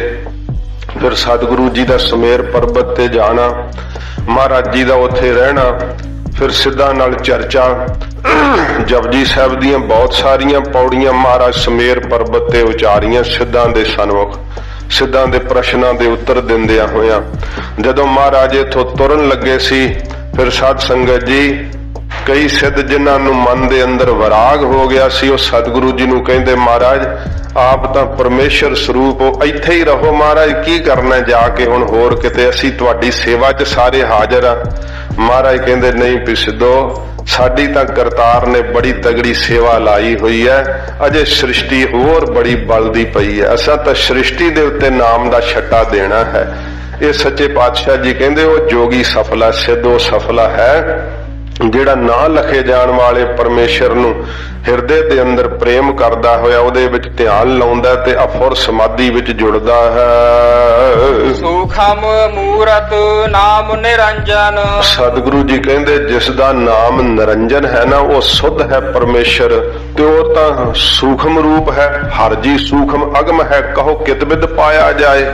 ਉਹ ਤਾਂ ਸੂਖਸ਼ਮ ਤੋਂ ਸੂਖਸ਼ਮ ਹੈ। ਮਹਾਰਾਜ ਨੇ ਕਿਹਾ ਛੂਛਮ ਤੇ ਛੂਛਮ ਕਰ ਚੀਨੇ ਬਿਰਦਨ ਬਿਰਦ ਬਤਾਏ। ਜਦੋਂ ਧਿਆਨ ਲਾਉਂਦੇ ਆ ਨਾ ਜੋਗੀ, ਉਹ ਕੀ ਕਹਿੰਦੇ ਆ, ਕਹਿੰਦੇ ਪਰਮੇਸ਼ਰ ਤਾਂ ਸੂਖਸ਼ਮ ਤੋਂ ਸੂਖਸ਼ਮ ਹੈ। ਤੇ ਕਿਸੇ ਨੂੰ ਧਿਆਨ ਵਿੱਚ ਕੀ ਆਉਂਦਾ, ਕਹਿੰਦਾ ਤੇ ਵੱਡਿਆਂ ਤੋਂ ਵੱਡਾ ਹੈ, ਉਹਦਾ ਤਾਂ ਪਤਾ ਹੀ ਨਹੀਂ ਲੱਗਦਾ। ਮਹਾਰਾਜ ਜੀ ਕਹਿੰਦੇ ਭਾਈ ਉਹ ਸਰੂਪ ਬਾਰੇ ਕੀ ਕਿਹਾ ਜਾ ਸਕਦਾ ਹੈ। ਇਸ ਕਰਕੇ ਜਦੋਂ ਜੋਗੀ ਦੀ ਬਿਰਤੀ ਮਹੀਨ ਹੁੰਦੀ ਹੈ ਨਾ, ਬਰੀਕ ਹੁੰਦੀ ਹੈ, ਮਹਾਰਾਜ ਜੀ ਕਹਿੰਦੇ ਹਨ ਸੂਖਮ ਮੂਰਤ ਨਾਮ ਨਿਰੰਜਨ। ਉਸ ਦੀ ਮੂਰਤ ਜਿਹੜੀ ਹੈ ਨਾ, ਸਰੂਪ ਉਸ ਦਾ ਉਹ ਸੂਖਸ਼ਮ ਹੈ। ਕਈਆਂ ਚੀਜ਼ਾਂ ਨੂੰ ਲੈਂਜ ਨਾਲ ਵੇਖ ਲਈਦਾ ਨਾ, ਪਰਮੇਸ਼ਰ ਨੂੰ ਕੋਈ ਲੈਂਜ ਨਹੀਂ ਬਣਿਆ ਜਿਹਦੇ ਨਾਲ ਵੇਖ ਸਕਦੇ। ਆ ਮਸ਼ੀਨਾਂ ਬਣ ਗਈਆਂ, ਜੀਵ ਦੇ ਅੰਦਰ ਕੋਈ ਕੀਟਾਣੂ ਹੋਵੇ ਤੇ ਉਹ ਵੀ ਵੇਖ ਲੈਂਦੇ ਆ, ਵਾਇਰਸ ਵੀ ਵੇਖ ਲੈਂਦੇ ਆ, ਪਰ ਸਾਧ ਸੰਗਤ ਜੀ ਕੋਈ ਇਹੋ ਜਿਹੀ ਮਸ਼ੀਨ ਨਹੀਂ ਸਾਇੰਸ ਬਣਾ ਸਕੀ ਜਿਹਦੇ ਨਾਲ ਅੰਦਰ ਬੈਠੀ ਸੱਤਾ ਨੂੰ ਵੇਖ ਸਕੇ, ਜਿਸ ਸੱਤਾ ਦੇ ਸਦਕਾ ਸਭ ਕੁਝ ਚੱਲ ਰਿਹਾ ਹੈ। ਪ੍ਰਕਾਸ਼ ਦੇ ਵਿੱਚ ਜਿਹੜਾ ਸਾਧ ਸੰਗਤ ਜੀ ਉਹ ਲਾਈਟ ਮਾਰ ਕੇ ਐਕਸਰਾ ਲੈ ਕੇ ਉਹਨਾਂ ਦੇ ਬਾਡੀ ਹੀ ਉਹ ਸਕਰੀਨ ਤੇ ਆਉਂਦੀ ਹੈ ਨਾ, ਜੋ ਵਿੱਚ ਵੇਖਦੇ ਆ। ਪਰ ਪ੍ਰਕਾਸ਼ ਨੇ ਕੀ ਉਹਨਾਂ ਦੀ ਸਕਰੀਨ ਤੇ ਆਉਣਾ ਹੈ, ਸੱਤਾ ਦਾ ਪ੍ਰਕਾਸ਼ ਰੂਪ ਹੈ। ਇਸ ਕਰਕੇ ਮਹਾਰਾਜ ਕਹਿੰਦੇ ਸੂਖਮ ਮੂਰਤ ਨਾਮ ਨਿਰੰਜਨ, ਜੋ ਸੁੱਧ ਸਰੂਪ ਹੈ ਨਾ ਪਰਮੇਸ਼ਰ, ਮਹਾਰਾਜ ਜੀ ਕਹਿੰਦੇ ਭਾਈ ਉਸ ਦਾ ਨਾਮ ਜਪਿਆ ਹੀ ਪਤ ਸੋਝੀ ਪੈਂਦੀ ਹੈ ਕਿ ਵਾਹਿਗੁਰੂ ਸੂਖਸ਼ਮ ਤੋਂ ਸੂਖਸ਼ਮ ਹੈ, ਤੇ ਉਹਦਾ ਨਾਮ ਇੰਨਾ ਸੁੱਧ ਹੈ ਜੀਵ ਦੀਆਂ ਸਾਰੀਆਂ ਮੈਲਾਂ ਹੀ ਧੁੱਪ ਜਾਂਦੀਆਂ ਹਨ। ਸੱਚਾ ਜੋਗੀ ਸੁੱਧ ਹੋ ਜਾਂਦਾ ਨਾਮ ਦੀ ਬਰਕਤ ਕਰਕੇ। ਹੈ ਤਾਂ ਵੇਖ ਲਓ ਨਾਮ ਹੀ, ਚਾਹੇ ਜੋਗ ਦਾ ਰਾਹ ਵੇਖ ਲਓ, ਚਾਹੇ ਮੁਸਲਮਾਨਾਂ ਦਾ, ਚਾਹੇ ਹਿੰਦੂਆਂ ਦਾ। ਹਜੂਰ ਗੁਰੂ ਨਾਨਕ ਸਾਹਿਬ ਜੀ ਕਹਿੰਦੇ ਇੱਕ ਨਾਮ ਤੋਂ ਮੁਕਤ ਹੈ, ਨਾਮ ਤੋਂ ਬਿਨਾ ਮੁਕਤ ਨਹੀਂ। ਹੁਣ ਤੁਸੀਂ ਵੇਖ ਲਓ ਰਾਹ ਕਿਹੜਾ ਚੁਣਨਾ ਹੈ, ਗੁਰੂ ਬਾਬਾ ਜੀ ਦਾ ਦੱਸਿਆ ਰਾਹ ਚੁਣਨਾ ਕਿ ਜਾਂ ਹੋਰ ਰਾਹ ਚੁਣਨੇ ਆ। ਉਹ ਤਾਂ ਫਿਰ ਸਾਧ ਸੰਗਤ ਜੀ ਇੱਧਰੋਂ ਉੱਧਰੋਂ ਭੌਂ ਕੇ ਜਾਂਦੇ ਆ। ਸਤਿਗੁਰੂ ਜੀ ਦਾ ਦੱਸਿਆ ਹੋਇਆ ਰਸਤਾ ਸਿੱਧਾ ਹੀ ਨਿਰੰਕਾਰ ਦੇ ਦੇਸ਼ ਨੂੰ ਜਾਂਦਾ ਹੈ। ਇਸ ਕਰਕੇ ਮਹਾਰਾਜ ਜੀ ਕਹਿੰਦੇ ਉਹ ਜੋਗੀ ਹੀ ਸਫਲਾ ਹੈ ਜਿਹੜਾ ਭਾਈ ਪਰਮੇਸ਼ਰ ਦੀ ਮੂਰਤ ਨੂੰ ਸੂਖਸ਼ਮ ਕਰਕੇ ਜਾਣਦਾ, ਸੁੱਧ ਸਰੂਪ ਨੂੰ, ਜਿਸ ਦਾ ਨਾਮ ਹੀ ਸੁੱਧ ਹੈ। ਆਇਆ ਕਾ ਆਕਾਰ, ਤੇ ਸਾਰੀ ਕਾਇਨਾਤ ਨੂੰ ਜਾਣਦਾ ਹੈ ਕਿ ਪਰਮੇਸ਼ਰ ਦੀ ਕਾਇਆ ਦਾ ਹੀ ਆਕਾਰ ਹੈ। ਵਿਰਾਟ ਰੂਪ ਵਿੱਚ ਪਤਾਲ ਪਰਮੇਸ਼ਰ ਦੇ ਹੀ ਚਰਨ ਨੇ, ਤੇ ਇਹ ਜਿਹੜਾ ਮਾਤ ਲੋਕ ਹੈ ਉਹਦਾ ਮੱਧ ਸਥਾਨ ਹੈ, ਆਕਾਸ਼ ਲੋਕ ਉਸ ਦਾ ਸੀਸ ਹੈ। ਇਸ ਤਰ੍ਹਾਂ ਸਾਰੀ ਕਾਇਨਾਤ ਨੂੰ ਪਰਮੇਸ਼ਰ ਦੀ ਹੀ ਕਾਇਆ ਉਹ ਮੰਨਦਾ ਹੈ। ਸਤਿਆ ਮਨ ਸੰਤੋਖ ਉਪਜੈ। ਇਹਦੇ ਵਿੱਚ ਮਹਾਰਾਜ ਹੁਣ ਦਾਨੀਆਂ ਦਾ ਜ਼ਿਕਰ ਕਰਦੇ ਸੱਚੇ ਪਾਤਸ਼ਾਹ ਜੀ ਮਹਾਰਾਜ ਸਾਰਿਆਂ ਦੀ ਬਾਬਤ ਦੱਸ ਕੇ ਸਤਿਗੁਰੂ ਜੀ ਕਹਿਣਗੇ ਸ੍ਰਿਸ਼ਟੀ ਵਿੱਚ ਵੇਖੋ ਧਰਮ ਦੇ ਨਾਂ ਤੇ ਕਰਮ ਕਾਂਡ ਕਰੀ ਜਾਂਦੇ ਪਰ ਪਰਮੇਸ਼ਰ ਦੀ ਪ੍ਰੀਤ ਹੈ ਹੀ ਨਹੀਂ। ਫਿਰ ਮਹਾਰਾਜ ਨੇ ਇਹੋ ਜਿਹੇ ਲੋਕ ਵੀ ਦੱਸਣੇ ਜਿਹੜੇ ਧਰਮ ਤੋਂ ਸਖਣੇ ਐ ਤੇ ਉਹ ਫਿਰ ਬਦਫੈਲੀਆਂ ਕੁਕਰਮਾਂ 'ਚ ਲੱਗੇ ਹੋਏ ਐ। ਮਹਾਰਾਜ ਕਹਿੰਦੇ ਭਾਈ ਚੈਨ ਤਾਂ ਇਹਨਾਂ ਨੂੰ ਵੀ ਹੈ ਨਹੀਂ, ਸਦਗਤੀ ਤਾਂ ਉੱਥੇ ਵੀ ਨਹੀਂ ਹੈ। ਸਤਿਗੁਰੂ ਗਰੀਬ ਨਵਾਜ ਹੁਣ ਦਾਨੀਆਂ ਬਾਰੇ ਦੱਸਦੇ ਹਜੂਰ ਫਰਮਾਉਂਦੇ ਆ ਸਤਿਆ ਮਨ ਸੰਤੋਖ ਉਪਜੈ। ਮਹਾਰਾਜ ਜੀ ਕਹਿੰਦੇ ਭਾਈ ਜਿਹੜੇ ਸਤੀ ਦਾਨੀ ਹੁੰਦੇ ਆ ਨਾ ਉਹਨਾਂ ਦੇ ਮਨ ਦੇ ਅੰਦਰ ਸੰਤੋਖ ਆ ਜਾਂਦਾ ਹੈ। ਦੇਣਾ ਕਾ ਵਿਚਾਰ। ਤੇ ਉਹ ਦੇਣ ਦਾ ਦਾਨ ਕਰਨ ਦਾ ਵਿਚਾਰ ਆਪਣੇ ਮਨ ਵਿੱਚ ਕਰਦੇ ਰਹਿੰਦੇ ਆ ਵੀ ਦਾਨ ਪੁੰਨ ਕਰੀਏ। ਦੇ ਮੰਗੈ ਸਹਸਾ ਗੁਣਾ। ਪਰ ਕੀ ਕਰਦੇ ਆ ਵੀ ਦੇ ਮੰਗੇ ਦਾਨ ਕਰਦੇ ਆ, ਦਿੰਦੇ ਆ, ਦਾਨ ਦਿੰਦੇ ਆ ਤੇ ਪਰ ਮੰਗਦੇ ਆ ਸਹਸਾ ਗੁਣਾ, 1000 ਗੁਣਾ ਵੱਧ ਮੰਗ ਲੈਂਦੇ, ਇੱਛਾ ਰੱਖਦੇ ਆ ਬਹੁਤ ਜ਼ਿਆਦਾ। ਸ਼ੋਭ ਕਰੇ ਸੰਸਾਰ। ਤੇ ਫਿਰ ਇੱਛਾ ਰੱਖਦੇ ਵੀ ਸ਼ੋਭ ਕਰੇ ਸੰਸਾਰ, ਸੰਸਾਰ ਸਾਡੀ ਸ਼ੋਭਾ ਕਰੇ। ਬੜਾ ਵੀ ਤੇ ਤਾਂ ਦਾਨੀ ਬੜਾ ਹੈ ਤੇ ਨਾਂ ਲਿਖੇ ਜਾਣ ਵੱਡੇ ਵੱਡੇ ਕਰਕੇ, ਬਹੁਤ ਜ਼ਿਆਦੀ ਸ਼ੋਭਾ ਹੋਵੇ ਵੀ ਇਹ ਤਾਂ ਬਹੁਤ ਵੱਡੇ ਦਾਨ ਕਰਦਾ, ਬੜਾ ਇਹਨੇ ਦਾਨ ਕਰਕੇ ਜੀਆਂ ਦਾ ਭਲਾ ਕੀਤਾ। ਸੰਸਾਰ ਦੇ ਅੰਦਰ ਮਹਾਰਾਜ ਕਹਿੰਦੇ ਭਾਈ ਇਉਂ ਜਦੋਂ ਸ਼ੋਭਾ ਲੋੜਦੇ ਆ ਦੱਸੋ ਫਿਰ ਕੀ ਦਾਨ ਹੈ। ਤੀਰਥ ਵਰਤ ਅਰਦਾਨ ਕਰ ਮਨ ਮੈਂ ਧਰੈ ਗੁਮਾਨ, ਨਾਨਕ ਨਿਹਫਲ ਜਾਤ ਤੇ ਜਿਉ ਕੁੰਚਰ ਇਸ਼ਨਾਨ। ਸਾਰਾ ਹੀ ਨਿਹਫਲ ਚਲਿਆ ਜਾਂਦਾ ਉਹਦਾ ਕੀਤਾ ਹੋਇਆ ਦਾਨ। ਉਹਨਾਂ ਕੁ ਥੋੜਾ ਜਿਹਾ ਵੀ ਚਿੱਤ ਸੰਤੋਖੀ ਪਹਿਲੋਂ ਹੋ ਜਾਂਦਾ। ਸੱਚੇ ਪਾਤਸ਼ਾਹ ਜੀ ਮਹਾਰਾਜ ਕਹਿੰਦੇ ਭਾਈ ਦਾਨ ਜਿਹੜਾ ਨਾ ਹੁਣ ਇਹਦੇ ਵਿੱਚ 4 ਪ੍ਰਕਾਰ ਦੇ ਦਾਨੀ ਮਹਾਰਾਜ ਜੀ ਦੱਸਦੇ ਆ ਵੀ 4 ਪ੍ਰਕਾਰ ਦੇ ਦਾਨੀ ਹੁੰਦੇ ਆ। ਫਿਰ ਆਰੰਭ ਤੋਂ ਪੜੋ ਇਹੀ ਸਤਿਆ ਮਨ ਸੰਤੋਖ ਉਪਜੈ। ਪਹਿਲੇ ਦਰਜੇ ਦੇ ਦਾਨੀ ਹੈ ਸਾਧ ਸੰਗਤ ਜੀਓ, ਸਤ ਪ੍ਰਤੱਗੀ ਹੁੰਦੇ ਆ, ਸੱਚ ਬੋਲਦੇ ਆ। ਤੇ ਮਹਾਰਾਜ ਜੀ ਕਹਿੰਦੇ ਜਦੋਂ ਆਪਣੀ 10 ਨੌਹਾਂ ਦੀ ਕਿਰਤ ਵਿੱਚੋਂ ਦਾਨ ਕਰਦੇ ਆ ਨਾ ਤੇ ਉਹਨਾਂ ਦੇ ਮਨ ਦੇ ਅੰਦਰ ਸੰਤੋਖ ਪੈਦਾ ਹੋ ਜਾਂਦਾ ਹੈ। ਉਹਨਾਂ ਨੂੰ ਕੋਈ ਕਿਸੇ ਤੋਂ ਲੈਣ ਦੀ ਇੱਛਾ ਨਹੀਂ ਜਾਗਦੀ, ਕੋਈ ਆਪਣਾ ਜਸ ਕਰਾਉਣ ਦੀ ਇੱਛਾ ਨਹੀਂ ਜਾਗਦੀ, ਕੋਈ ਮੰਗਦੇ ਵੀ ਨਹੀਂ। ਕਹਿੰਦੇ ਮਹਾਰਾਜ ਇਹ ਤਾਂ ਤੁਸੀਂ ਹੀ ਦਿੱਤਾ ਸੀਗਾ। ਕਿਰਤ ਕਰਕੇ ਆਪਣੇ ਖੂਨ ਪਸੀਨੇ ਦੀ ਕਮਾਈ ਵਿੱਚੋਂ ਜਿਹੜੇ ਸੇਵਾ ਕਰਦੇ ਆ ਉਹਨਾਂ ਨੂੰ ਸੰਤੋਖ ਉਪਜਦਾ। ਇਹ ਨਹੀਂ ਕਿ ਲੱਖ ਦੀ ਮਾਰ ਕੇ ਠੱਗੀ ਤੇ ਕਹੇ ਕਿ 10,000 ਦਾ ਲੰਗਰ ਕਰਾ ਦਾਂਗੇ ਬਾਕੀ 90,000 ਸੁੱਚਾ ਹੋ ਜੂ। ਉਹ ਕਿਵੇਂ ਹੋਊਗਾ? ਉਹ ਦਾਨ ਨਹੀਂ ਸਫਲਾ ਹੋਣਾ। ਮਹਾਰਾਜ ਜੀ ਕਹਿੰਦੇ ਭਾਈ ਪਰਮੇਸ਼ਰ ਨੂੰ ਨਹੀਂ ਠੱਗਿਆ ਜਾ ਸਕਦਾ।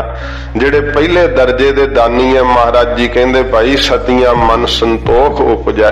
ਜਿਹੜੇ ਸਤੀ ਹਨ, ਸਤ ਪ੍ਰਤੱਗੀ ਹਨ, ਸਤਿਗੁਰੂ ਗਰੀਬ ਨਵਾਜ ਜੀ ਕਹਿੰਦੇ ਭਾਈ ਉਹ ਦਾਨੀ ਸਫਲੇ ਹੈ ਜਾਣ ਕਰਕੇ ਕਿਸੇ ਪ੍ਰਕਾਰ ਦੀ ਇੱਛਾ ਨਹੀਂ ਰੱਖਦੇ ਹਨ, ਸਗੋਂ ਇਹੀ ਸ਼ੁਕਰਾਨਾ ਕਰਦੇ ਕਹਿੰਦੇ ਮਹਾਰਾਜ ਆਪ ਦੇ ਦਿੱਤੇ ਪਦਾਰਥ ਹੈ ਅਸੀਂ ਕੀ ਦਾਨ ਕਰ ਸਕਦੇ। ਤੁਸੀਂ ਸਗੋਂ ਮਹਾਰਾਜ ਸਾਨੂੰ ਸੋਝੀ ਦਿੱਤੀ ਹੈ, ਗਿਆਨ ਦਿੱਤਾ ਹੈ ਤੇ ਮਹਾਰਾਜ ਸਾਡੇ ਹੱਥੋਂ ਇਹ ਪਦਾਰਥ ਆਪ ਦਵਾ ਰਹੇ ਹੋ। ਪਦਾਰਥਾਂ ਦੇ ਮਾਲਕ ਤਾਂ ਤੁਸੀਂ ਹੋ ਨਾ। ਤਾਂ ਕਰਕੇ ਜਦੋਂ ਅਰਦਾਸ ਕੀਤੀ ਜਾਂਦੀ ਹੈ ਨਾ, ਜਿਵੇਂ ਸੰਤ ਬਾਬਾ ਅਤਰ ਸਿੰਘ ਜੀ ਮਸਤੂਆਣੇ ਵਾਲੇ ਮਹਾਂਪੁਰਖਾਂ ਨੇ ਅਰਦਾਸ ਕੀਤੀ ਸੀ, ਪਟਿਆਲੇ ਵਾਲੇ ਰਾਜੇ ਨੇ ਲੰਗਰ ਕੀਤਾ, ਨੌਕਰਾਂ ਚਾਕਰਾਂ ਨੇ, ਦਾਸੀਆਂ ਗੋਲਿਆਂ ਨੇ ਬੜੀ ਸੇਵਾ ਕੀਤੀ ਤੇ ਮਹਾਂਪੁਰਖਾਂ ਨੇ ਫਿਰ ਅਰਦਾਸ ਕੀਤੀ ਕਿ ਹੇ ਗੁਰੂ ਨਾਨਕ ਸਾਹਿਬ ਦਾਣਾ ਪਾਣੀ ਆਪ ਜੀ ਦਾ, ਟਹਿਲ ਭਾਵਨਾ ਆਪ ਜੀ ਦੇ ਸਿੱਖਾਂ ਸੇਵਕਾਂ ਦੀ, ਲੇਖੇ ਲਾਉਣੀ ਭੰਡਾਰੇ ਭਰਪੂਰ ਕਰਨੇ। ਇਹ ਸਾਰਾ ਬਚਨ ਕਹਿ ਕੇ ਤੇ ਫਿਰ ਫਤਿਹ ਬੁਲਾਤੀ। ਤੇ ਰਾਜਾ ਕਹਿੰਦਾ ਮਹਾਰਾਜ ਮੇਰੀ ਤੇ ਅਰਦਾਸ ਨਹੀਂ ਕੀਤੀ। ਮਹਾਂਪੁਰਖ ਕਹਿੰਦੇ ਰਾਜਾ ਤੂੰ ਦਾਲ ਪ੍ਰਸ਼ਾਦਾ ਵਰਤਾਇਆ ਹੀ ਨਹੀਂ, ਤੂੰ ਟਹਿਲ ਕਰਦਾ ਤੇ ਤੇਰੀ ਵੀ ਕਰ ਦਿੰਦੇ। ਇਹ ਤਾਂ ਟਹਿਲੂਆਂ ਦੀ ਅਰਦਾਸ ਹੈ, ਤੇਰੀ ਅਰਦਾਸ ਕੀ ਕਰੀਏ ਵੀ ਤੂੰ ਦਾਲ ਪ੍ਰਸ਼ਾਦਾ ਜਾਂ ਹੋਰ ਭੋਜਨ ਪਦਾਰਥ ਲਿਆਂਦਾ, ਇਹ ਤੇਰਾ ਹੈ। ਇਹ ਤੇ ਦਾਤਾ ਤਾਂ ਨਿਰੰਕਾਰ ਹੈ, ਪਰਮੇਸ਼ਰ ਦਾ ਸਾਰਾ ਕੁਝ ਦਿੱਤਾ ਹੋਇਆ ਦਾਣਾ ਪਾਣੀ, ਇਸ ਕਰਕੇ ਉਹਦਾ ਦਾਨ ਪੁੰਨ ਫਲਦਾ ਹੈ, ਉਹਨੂੰ ਸੰਤੋਖ ਮਿਲਦਾ ਜਿਹੜਾ ਸਤਿਗੁਰੂ ਦਾ ਦਿੱਤਾ ਹੋਇਆ ਸਭ ਕੁਝ ਸਮਝਦਾ ਹੈ, ਨਿਰੰਕਾਰ ਦਾ ਦਿੱਤਾ ਹੋਇਆ ਸਭ ਕੁਝ ਸਮਝਦਾ ਤੇ ਫਿਰ ਨਿਮਰਤਾ ਨਾਲ ਦਾਨ ਪੁੰਨ ਕਰਦਾ ਹੈ। ਇਹ ਨਹੀਂ ਕਿ ਜਿਹੜਾ ਲੈਣ ਵਾਲਾ ਉਹਨੂੰ ਸਮਝੇ ਕੰਗਾਲ ਹੈ, ਤੁੱਛ ਹੈ, ਮੇਰੇ ਹੀ ਇਹ ਪਾਲੀ ਤੋਸ਼ਣ ਦੇ ਉੱਤੇ ਪਲ ਰਿਹਾ ਹੈ ਤੇ ਇਹ ਕੀ ਕਰ ਸਕਦਾ ਹੈ, ਐਵੇਂ ਉਹਨੂੰ ਨੀਵਾਂ ਜਿਹਾ ਤੇ ਛੋਟਾ ਜਿਹਾ ਜਾਣਨਾ। ਜਿਹੜਾ ਗੁਰੂ ਕੇ ਸਿੱਖਾਂ ਨੂੰ ਇਉਂ ਜਾਣ ਕੇ ਭੋਜਨ ਛਕਾਵੇ ਨਾ, ਉਹਨੂੰ ਕੱਖ ਨਹੀਂ ਪ੍ਰਾਪਤ ਹੁੰਦਾ। ਮਹਾਰਾਜ ਜੀ ਨੇ ਕਿਹਾ ਜੇ ਪੰਜਾਂ ਸਿੰਘਾਂ ਨੂੰ ਪ੍ਰਸ਼ਾਦ ਛਕਾਉਣਾ ਤੇ ਸਤਿਗੁਰੂ ਜੀ ਨੇ ਕਿਹਾ ਸਿੱਖਾ ਉਹ ਸਮਝੀ ਕਿ ਸਾਨੂੰ ਤੂੰ ਪ੍ਰਸ਼ਾਦ ਛਕਾਉਣਾ ਹੈ, ਤੇ ਜੇ ਗੁਰੂ ਗੋਬਿੰਦ ਸਿੰਘ ਸਾਹਿਬ ਨੂੰ ਤੂੰ ਸਮਝੇ ਕਿ ਮਹਾਰਾਜ ਗਰੀਬ ਹੈ, ਮੈਂ ਪਾਲੀ ਤੋਸ਼ਣ ਕਰ ਰਿਹਾ ਤੇ ਤੇਰੀ ਮੱਤ ਵੇਖ ਲੈ ਫਿਰ ਕਿੰਨੀ ਕੁ ਹੈ, ਤੈਨੂੰ ਕੀ ਫਲ ਮਿਲੇਗਾ। ਸਤਿਗੁਰੂ ਤਾਂ ਸ਼ਹਿਨशाह ਹਨ, ਇਹ ਸੰਸਾਰ ਦੇ ਤਾਂ ਪਦਾਰਥ ਕੋਈ ਚੀਜ਼ ਨਹੀਂ, ਮਹਾਰਾਜ ਸੱਚੇ ਪਾਤਸ਼ਾਹ ਤਾਂ ਰਿੱਧੀਆਂ ਸਿੱਧੀਆਂ ਦੇ ਦੇਣ ਵਾਲੇ ਦਾਤੇ ਸਤਿਗੁਰੂ ਜੀ। ਇਸ ਕਰਕੇ ਸਿੱਖਾਂ ਦੇ ਉੱਤੇ ਸ਼ਰਧਾ ਕਰਨੀ ਇਹੀ ਗੁਰਸਿੱਖੀ ਵਿੱਚ ਨਿਯਮ ਹੈ। ਪ੍ਰਸ਼ਾਦਾ ਛਕਾਉਣਾ, ਸਿਰੋਂ ਪਾਓ ਭੇਟ ਕਰਨਾ, ਫਿਰ ਅਦਬ ਨਾਲ ਕਹਿਣਾ ਮਹਾਰਾਜ ਜੀ ਬੜਾ ਮੇਰਾ ਭਲਾ ਕੀਤਾ ਜੇ, ਤਾਰ ਹੀ ਦਿੱਤਾ ਜੇ ਮੈਨੂੰ ਚਰਨ ਪਾ ਕੇ, ਮੇਰੇ ਤੇ ਦ੍ਰਿਸ਼ਟੀ ਪਾ ਕੇ ਨਿਹਾਲ ਹੀ ਕਰ ਦਿੱਤਾ ਜੇ। ਕਈ ਵਾਰੀ ਜਿਨ੍ਹਾਂ ਨੂੰ ਗੁਰਸਿੱਖੀ ਦੀ ਸੋਝੀ ਨਹੀਂ ਹੁੰਦੀ ਉਹ ਵੇਖਣ ਵਾਲੇ ਨਾ ਕਹਿੰਦੇ ਆ ਲੈ ਇਹਦੇ ਵੇਖੋ ਪਾਟੇ ਜੇ ਕੱਪੜੇ ਐ ਤੇ ਤੂੰ ਬਈ ਇਹਨੂੰ ਇੰਨਾ ਪ੍ਰਸ਼ਾਦਾ ਛਕਾ ਕੇ ਸਿਰੋਂ ਪਾਓ ਦੇ ਕੇ ਨਾਲ ਮਾਇਆ ਦਾ ਲਿਫਾਫਾ ਦੇ ਕੇ ਫਿਰ ਬੜੀ ਨਿਮਰਤਾ ਨਾਲ ਕਹਿ ਰਿਹਾ ਮਹਾਰਾਜ ਬੇੜਾ ਬੜਾ ਭਲਾ ਕੀਤਾ ਜੇ। ਕੀ ਭਲਾ ਕੀਤਾ ਤੇ ਰੋਟੀ ਲੱਭ ਗਈ ਇਹਨੂੰ ਚੰਗਾ, ਇਹ ਤਾਂ ਸੋਚਦੇ ਹੁਣੇ ਪ੍ਰਸ਼ਾਦਾ ਛਕਿਆ ਚਲੋ, ਤੇ ਜਿਹਨੂੰ ਸੋਝੀ ਕਹਿੰਦੇ ਨਹੀਂ ਇਹਦੇ ਪਾਟੇ ਕੱਪੜੇ ਨਾ ਵੇਖ, ਇਹਦੇ ਮਸਤਕ ਤੇ ਵੇਖ ਗੁਰੂ ਨਾਨਕ ਸਾਹਿਬ ਜੀ ਦੇ ਨਾਮ ਦਾ ਕਿਹੋ ਜਿਹਾ ਨੂਰ ਚਮਕਦਾ ਹੈ। ਇਹ ਬਾਣੀ ਦੇ ਪ੍ਰੇਮੀ ਨੇ, ਨਿਤਨੇਮੀ ਨੇ, ਗੁਰੂ ਸਾਹਿਬ ਦਾ ਸਾਜਿਆ ਖਾਲਸਾ ਇਹ ਬਾਹਰੋਂ ਨਿਮਰਤਾ ਧਾਰਨ ਕਰਕੇ ਰੱਖਦੇ ਐ। ਜੇ ਇਹਨਾਂ ਨੂੰ ਨਿਮਰਤਾ ਨਾਲ ਸੇਵਾ ਕਰੀਏ ਨਾ ਝੁਕ ਕੇ ਗੁਰੂ ਕੇ ਖਾਲਸੇ ਦੀ, ਤੇ ਬਾਜਾਂ ਵਾਲੇ ਸਤਿਗੁਰੂ ਪ੍ਰਸੰਨ ਹੁੰਦੇ ਐ। ਇਹ ਕੇਵਲ ਸਿੱਖ ਹੀ ਨਹੀਂ, ਇਹ ਸਾਖਸ਼ਾਤ ਆਪ ਹੀ ਸਤਿਗੁਰੂ ਵਰਤ ਰਹੇ ਇਹਨਾਂ ਦੇ ਅੰਦਰ, ਉਹਨੂੰ ਸੰਤੋਖ ਆ ਜਾਂਦਾ। ਫਿਰ ਜਿਹੜਾ ਇਹ ਪਹਿਲੇ ਦਰਜੇ ਦੇ ਦਾਨੀ ਹਨ, ਦੇਣਾ ਕਾ ਵਿਚਾਰ, ਦੂਜੇ ਦਰਜੇ ਦੇ ਦਾਨੀ ਆ ਜਿਹੜੇ ਦੇਣ ਦਾ ਦਾਨ ਕਰਨ ਦਾ ਵਿਚਾਰ ਹੀ ਕਰਦੇ ਰਹਿੰਦੇ ਵੀ ਅੱਛਾ ਕਰਾਂਗੇ ਲੰਗਰ, ਚਲੋ ਅੱਛਾ ਨਹੀਂ ਐਤਕੀ ਨਹੀਂ ਅਗਲੇ ਸਾਲ ਕਰਾਂਗੇ, ਚਲੋ ਐਤਕੀ ਵੀ ਲੰਘ ਗਿਆ ਕੋਈ ਨਹੀਂ, ਫਿਰ ਚੰਗੀ ਕਣਕ ਹੋਊਗੀ, ਫਿਰ ਚੱਲਾਂਗੇ ਯਾਤਰਾ ਕਰਨ ਹਜ਼ੂਰ ਸਾਹਿਬ, ਫਿਰ ਕਰਾ ਲਾਂਗੇ ਅਖੰਡ ਪਾਠ ਸਾਹਿਬ, ਨਹੀਂ ਚਲੋ ਐਰਕਾ ਵਿਆਹ ਆ ਗਿਆ ਭਚੰਗੀ ਦਾ, ਫਿਰ ਅਗਲੇ ਸਾਲ ਸਹੀ, ਵਿਚਾਰਾਂ ਹੀ ਕਰਦੇ ਰਹਿੰਦੇ ਆ, ਦਾਨ ਹੁੰਦੇ ਹੀ ਨਹੀਂ, ਪੁੰਨ ਕਰ ਹੀ ਨਹੀਂ ਪਾਉਂਦੇ ਹਨ। ਮਹਾਰਾਜ ਕਹਿੰਦੇ ਭਾਈ ਇਹ ਦੂਜੇ ਦਰਜੇ ਦੇ ਦਾਨੀ ਹਨ ਜਿਹੜੇ ਦੇਣਾ ਕਾ ਵਿਚਾਰ, ਦੇਣ ਦਾ ਵਿਚਾਰ ਹੀ ਇਕੱਲਾ ਕਰਦੇ ਰਹਿੰਦੇ, ਸਕੀਮਾਂ ਘੜਦੇ ਰਹਿੰਦੇ ਆ। ਭਜਨ ਕਰਨ ਵੀ ਬੈਠਣ ਤੇ ਉਦੋਂ ਵੀ ਸਕੀਮਾਂ ਹੀ ਘੜਦੇ ਰਹਿੰਦੇ ਵੀ ਅੱਛਾ ਲੰਗਰ ਲਾਵਾਂਗੇ, ਐਂ ਕਰਾਂਗੇ, ਕਰਨਾ ਕੱਖ ਨਹੀਂ ਹੁੰਦਾ। ਦੇ ਦੇ ਮੰਗਹਿ ਸਹਸਾ ਗੁਣਾ, ਤੇ ਤੀਸਰੇ ਦਰਜੇ ਦੇ ਦਾਨੀ ਦੇ ਮੰਗਹਿ, ਦਿੰਦੇ ਆ ਦਾਨ, ਵਸਤਰ ਦਾਨ ਕਰਦੇ ਐ, ਭੋਜਨ ਦਾਨ ਕਰਦੇ ਐ, ਪਰ ਦੇ ਕਰਕੇ ਮੰਗਦੇ ਐ ਕਿੰਨਾ ਸਹਸਾ ਗੁਣਾ, 1000 ਗੁਣਾ ਵੱਧ ਮੰਗਦੇ ਐ, ਅਰਦਾਸ ਕਰਾਉਂਦੇ ਐ। ਦੇਖੋ ਜਦੋਂ ਗ੍ਰੰਥੀ ਸਿੰਘਾਂ ਨੂੰ ਪ੍ਰਸ਼ਾਦਾ ਛਕਾਇਆ ਤੇ ਮਾਇਆ ਦਿੱਤੀ, ਹੈ ਤਾਂ ਹੈਸੀਅਤ ਉਹਦੀ, ਜੇ ਪਾਰਟੀ ਕਰਾਉਣੀ ਹੋਵੇ ਨਾ, ਸ਼ਰਾਬ ਅਡਾਉਣੀ ਹੋਵੇ ਤੇ ਫਿਰ ਸਾਧ ਸੰਗਤ ਜੀ ਉੱਥੇ ਲੱਖ ਲੱਖ ਅਮਰੀਕਨ ਡਾਲਰ ਖਰਚ ਦਿੰਦੇ ਆ। ਤੇ ਜੇ ਸਿੰਘਾਂ ਨੂੰ ਘਰੇ ਪ੍ਰਸ਼ਾਦਾ ਛਕਾਉਣਾ ਹੈ, ਰਾਗੀ ਸਿੰਘਾਂ ਨੂੰ ਭੇਟਾ ਦੇਣੀ ਹੈ, ਕਥਾ ਦੀ ਭੇਟਾ ਦੇਣੀ ਹੈ, ਫਿਰ ਇਹਨਾਂ ਕੋਲ ਮਸਾਂ 50 ਡਾਲਰ ਨਿਕਲਦੇ ਆ ਮਰ ਕੇ ਹੀ। ਆਹੇ ਜੀ ਇੰਨੇ ਕੀ ਜੀ, ਬਸ ਜੀ ਸਰਦਾ ਨਹੀਂ ਜੀ, ਫਿਰ ਇੰਨਾ ਕੀ ਮਸਾਂ ਹੀ। ਤੇ ਸੇਜ ਪ੍ਰਸ਼ਾਦਾ ਵੀ ਛਕਾਉਣ ਤੇ ਉਹਦੇ ਵਿੱਚ 20-21 ਡਾਲਰ ਪਾ ਕੇ ਲਿਫਾਫਿਆਂ 'ਚ ਦਿੰਦੇ ਆ, ਤੇ ਫਿਰ ਅਰਦਾਸ ਪਤਾ ਕੀ ਕਰਾਉਂਦੇ ਆ, ਮਹਾਰਾਜ ਕਾਰੋਬਾਰਾਂ 'ਚ ਬਹੁਤ ਵਾਧੇ ਹੋਣ, ਜਹਾਜ਼ ਹੀ ਚੱਲ ਪੈਣ ਸਾਡੇ, ਟ੍ਰੇਨਾਂ ਹੀ ਚੱਲ ਪੈਣ, ਫੈਕਟਰੀਆਂ ਹੀ ਚੱਲ ਪੈਣ। ਉਹ ਦਿੱਤੇ ਬਾਬਾ ਜੀ ਨੂੰ 21 ਡਾਲਰ ਹੈ ਤੇ ਉਹਦੇ 'ਚ ਹੀ ਸਹਸਾ ਗੁਣਾ 1000 ਗੁਣਾ ਵੱਧ ਮੰਗਦੇ ਆ ਵੀ ਹੁਣ ਅਮਰੀਕਾ ਦਾ ਰਾਸ਼ਟਰਪਤੀ ਮੈਨੂੰ ਹੀ ਥਾਪ ਕੇ ਜਾਓ, ਇਹ ਅਰਦਾਸ ਕਰਕੇ ਜਾਓ। ਦੱਸੋ ਇਹ ਸਾਧ ਸੰਗਤ ਜੀ ਤੀਜੇ ਦਰਜੇ ਦੇ ਦਾਨੀ ਹੈ, ਦਿੰਦੇ ਤੇ ਦਾਨ ਤਾਂ ਜਵਾਨੀ ਕਿ ਜਿੰਨਾ ਕਰਦੇ ਆ, ਤੇ ਉਹ ਤੋਂ 1000 ਗੁਣਾ ਮੰਗਦੇ ਆ ਕਿ ਬਾਬਾ ਜੀ ਕਰੋ ਹੁਣ ਅਰਦਾਸ। ਤੇ ਨਾ ਉਹਨੂੰ ਸ਼ਰਧਾ ਹੈ ਦਾਨੀ ਨੂੰ ਕਿ ਦਾਨ ਕਾਹਦਾ ਕਰਨਾ, ਸ਼ਰਧਾ ਤਾਂ ਹੈ ਹੀ ਨਹੀਂ ਮਨ ਦੇ ਅੰਦਰ। ਜੇ ਸ਼ਰਧਾ ਹੋਵੇ ਤੇ ਉਹਨੂੰ ਵੇਖਣਾ ਚਾਹੀਦਾ ਕਿ ਮੈਂ ਪਾਰਟੀਆਂ ਤੇ ਬਦਫੈਲੀਆਂ ਤੇ ਕਿੰਨੇ ਪੈਸੇ ਅਡਾਉਣਾ ਹਾਂ। ਤੇ ਜਦੋਂ ਗੁਰੂ ਮਹਾਰਾਜ ਦੇ ਰਾਗੀ ਸਿੰਘਾਂ ਦੀ ਸੇਵਾ ਕਰਨੀ ਹੋਵੇ, ਕੀਰਤਨੀਆਂ ਦੀ, ਉਹਨੂੰ ਪਤਾ ਕੀ ਕਹਿੰਦੇ? ਬਾਬਾ ਜੀ ਲਾਲਚ ਨਹੀਂ ਕਰੀਦਾ, ਤੇ ਤੂੰ ਬਹੁਤ ਸੰਤੋਖੀ ਹੈ। ਉਹਨਾਂ ਦੇ ਬੱਚੇ ਤਾਂ ਸਾਧ ਸੰਗਤ ਜੀ ਜਿਹੜੇ ਆ, ਉਹ ਤਨਖਾਹ ਵੀ ਜਿਹੜੀ ਹੈ ਨਾ ਮਸਾਂ ਪੂਰੀ ਕਰਕੇ, ਅੱਜ ਕੱਲ ਦਾ ਸਮਾਂ ਹੀ ਇਦਾਂ ਦਾ ਹੈ, ਕਈਆਂ ਕਮੇਟੀਆਂ ਨੇ ਉਹ ਨਿਯਮ ਬਣਾਏ ਆ ਕਿ ਗ੍ਰੰਥੀ ਸਿੰਘ ਦਾ ਜਿਹੜਾ ਕਹਿੰਦੇ ਆ ਜੋ ਵੀ ਉਹਨੂੰ ਮਾਇਆ ਹੁੰਦੀ ਉਹਦੇ ਚੋਂ ਅੱਧੀ ਰੱਖਦੇ ਆ, ਤੇ ਫਿਰ ਉਹਨੇ ਆਪਣਾ ਘਰ ਵੀ ਚਲਾਉਣਾ ਤੇ ਨਾਲ ਫਿਰ ਸਾਧ ਸੰਗਤ ਜੀ ਬੱਚੇ ਵੀ ਪੜਾਉਣੇ। ਫਿਰ ਕਹਿੰਦੇ ਜੀ ਚੋਰੀ ਗ੍ਰੰਥੀ ਨੇ ਗੋਲਕ ਭੰਨ ਲਈ, ਫਿਰ ਕੀ ਕਰੇ ਵਿਚਾਰਾ? ਜਦੋਂ ਤੁਸੀਂ ਵਿਵਸਥਾ ਹੀ ਇਸ ਤਰ੍ਹਾਂ ਦੀ ਬਣਾਤੀ। ਬਿਲਡਿੰਗ ਤਾਂ ਗੁਰਦੁਆਰੇ ਸਾਹਿਬ ਦੇ ਉੱਤੇ ਜੇ ਪੁੱਛੋ ਕਿੰਨੇ ਕੁ ਖਰਚਾ ਕੀਤਾ, ਕਹਿੰਦਾ ਬਾਬਾ ਜੀ ਇਹਦੇ ਤੇ ਤਾਂ ਬਹੁਤ ਮਿਲੀਅਨ ਦੇ ਹਿਸਾਬ ਨਾਲ ਡਾਲਰ ਲੱਗ ਗਏ ਆ। ਤੇ ਗ੍ਰੰਥੀ ਸਿੰਘ ਕਿਹੜਾ ਰੱਖਿਆ? ਇਹੋ ਜੀ $500 ਤਨਖਾਹ ਤੇ ਰੱਖਿਆ ਹੈ।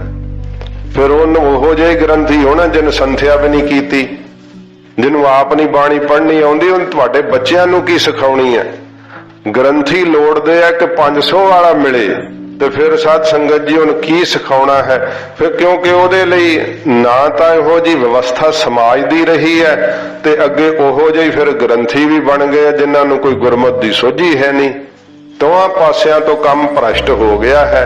ਜਿਹੜੇ ਪੈਸੇ ਦੂਜੇ ਥਾਵਾਂ ਤੇ ਬੜਾ ਖਰਚਦੇ ਆ, ਤੇ ਫਿਰ ਸਾਧ ਸੰਗਤ ਜੀ ਉੱਥੇ ਆ ਕਰਕੇ ਬਹੁਤ ਜ਼ਿਆਦਾ ਕੰਜੂਸ ਹੋ ਜਾਂਦੇ ਆ। ਚੰਗਿਆਈ ਆਲਕ ਕਰੈ, ਬੁਰਿਆਈ ਹੋਵੇ ਸ਼ੇਰ। ਬੁਰਾ ਕੰਮ ਕਰਨਾ ਕਹਿੰਦੇ ਉਹ ਸਾਡੇ ਵਰਗਾ ਕੌਣ ਹੈ, ਨੱਕ ਰਹਿਣੀ ਚਾਹੀਦੀ ਹੈ, ਬਹਾ ਦਿਆਂਗੇ ਪਾਣੀ ਵਾਂਗੂ ਪੈਸਾ। ਤੇ ਜੇ ਚੰਗਾ ਕਰਮ ਕਰਨਾ ਹੈ, ਕੋਈ ਕਥਾ ਕੀਰਤਨ ਦੀ ਭੇਟਾ ਦੇਣੀ ਹੈ, ਕਹਿੰਦੇ ਨਾ ਮਹਾਰਾਜ ਬਸ ਇੰਨਾ ਕੁ ਬਲ ਹੀ ਨਹੀਂ ਪੈਂਦਾ, ਤੇ ਕੀ ਕਰੀਏ, ਇੰਨੇ ਜੋਗੇ ਹੀ ਆ। ਇਹ ਮਹਾਰਾਜ ਕਹਿੰਦੇ ਭਾਈ ਜਿਹੜੇ ਦਾਨੀ ਹਨ ਨਾ ਉਹ ਦਿੰਦੇ ਤੇ ਹੈ, ਦਾਨ ਤਾਂ ਕਰਦੇ ਆ। ਤੀਜੇ ਦਰਜੇ ਦੇ ਦਾਨੀ ਉਹਨਾਂ ਨੂੰ ਤਾਂ ਕਿਹਾ ਕਿਉਂਕਿ ਫਿਰ ਸਹਸਾ ਗੁਣਾ ਮੰਗਦੇ ਆ, 1000 ਗੁਣਾ ਜ਼ਿਆਦਾ, ਕਿ ਬਾਬਾ ਜੀ ਸਾਡੇ ਲਈ ਬਹੁਤੀ ਵੱਡੀ ਅਰਦਾਸ ਕਰੋ। ਸੋਭ ਕਰੇ ਸੰਸਾਰ। ਤੇ ਚੌਥੇ ਦਰਜੇ ਦੇ ਦਾਨੀ ਹੈ, ਉਹ ਦਾਨ ਕਰਕੇ ਇੱਛਾ ਲੋੜਦੇ ਆ ਵੀ ਸੰਸਾਰ ਵਿੱਚ ਮੇਰੇ ਨਾਂ ਦੇ ਹੀ ਨਾਰੇ ਵੱਜਣ ਹੁਣ, ਤੇ ਜਿੱਥੇ ਮੈਂ ਜਾਵਾਂ ਮੇਰੇ ਗਲ 'ਚ ਹੀ ਹਾਰ ਪੈਣ, ਮੇਰੀਆਂ ਹੀ ਤਖਤੀਆਂ ਲੱਗੀਆਂ ਹੋਣ ਕਿ ਮਾਨਯੋਗ ਫਲਾਨਾ ਫਲਾਨਾ ਜੀ ਨੇ ਨੀਂਹ ਪੱਥਰ ਰੱਖਿਆ। ਇਹ ਸਾਰੀ ਬਿਲਡਿੰਗ ਉਹਨਾਂ ਨੇ ਬਣਾਈ ਹੈ, ਆਪਣੇ ਨਾਮ ਦੇ ਪੱਥਰ ਲਵਾ ਲਵਾ ਕੇ, ਹਾਰ ਪਵਾ ਪਵਾ ਕਰਕੇ ਬੜੇ ਜਕਾਰੇ ਛਡਾਉਂਦੇ ਆ।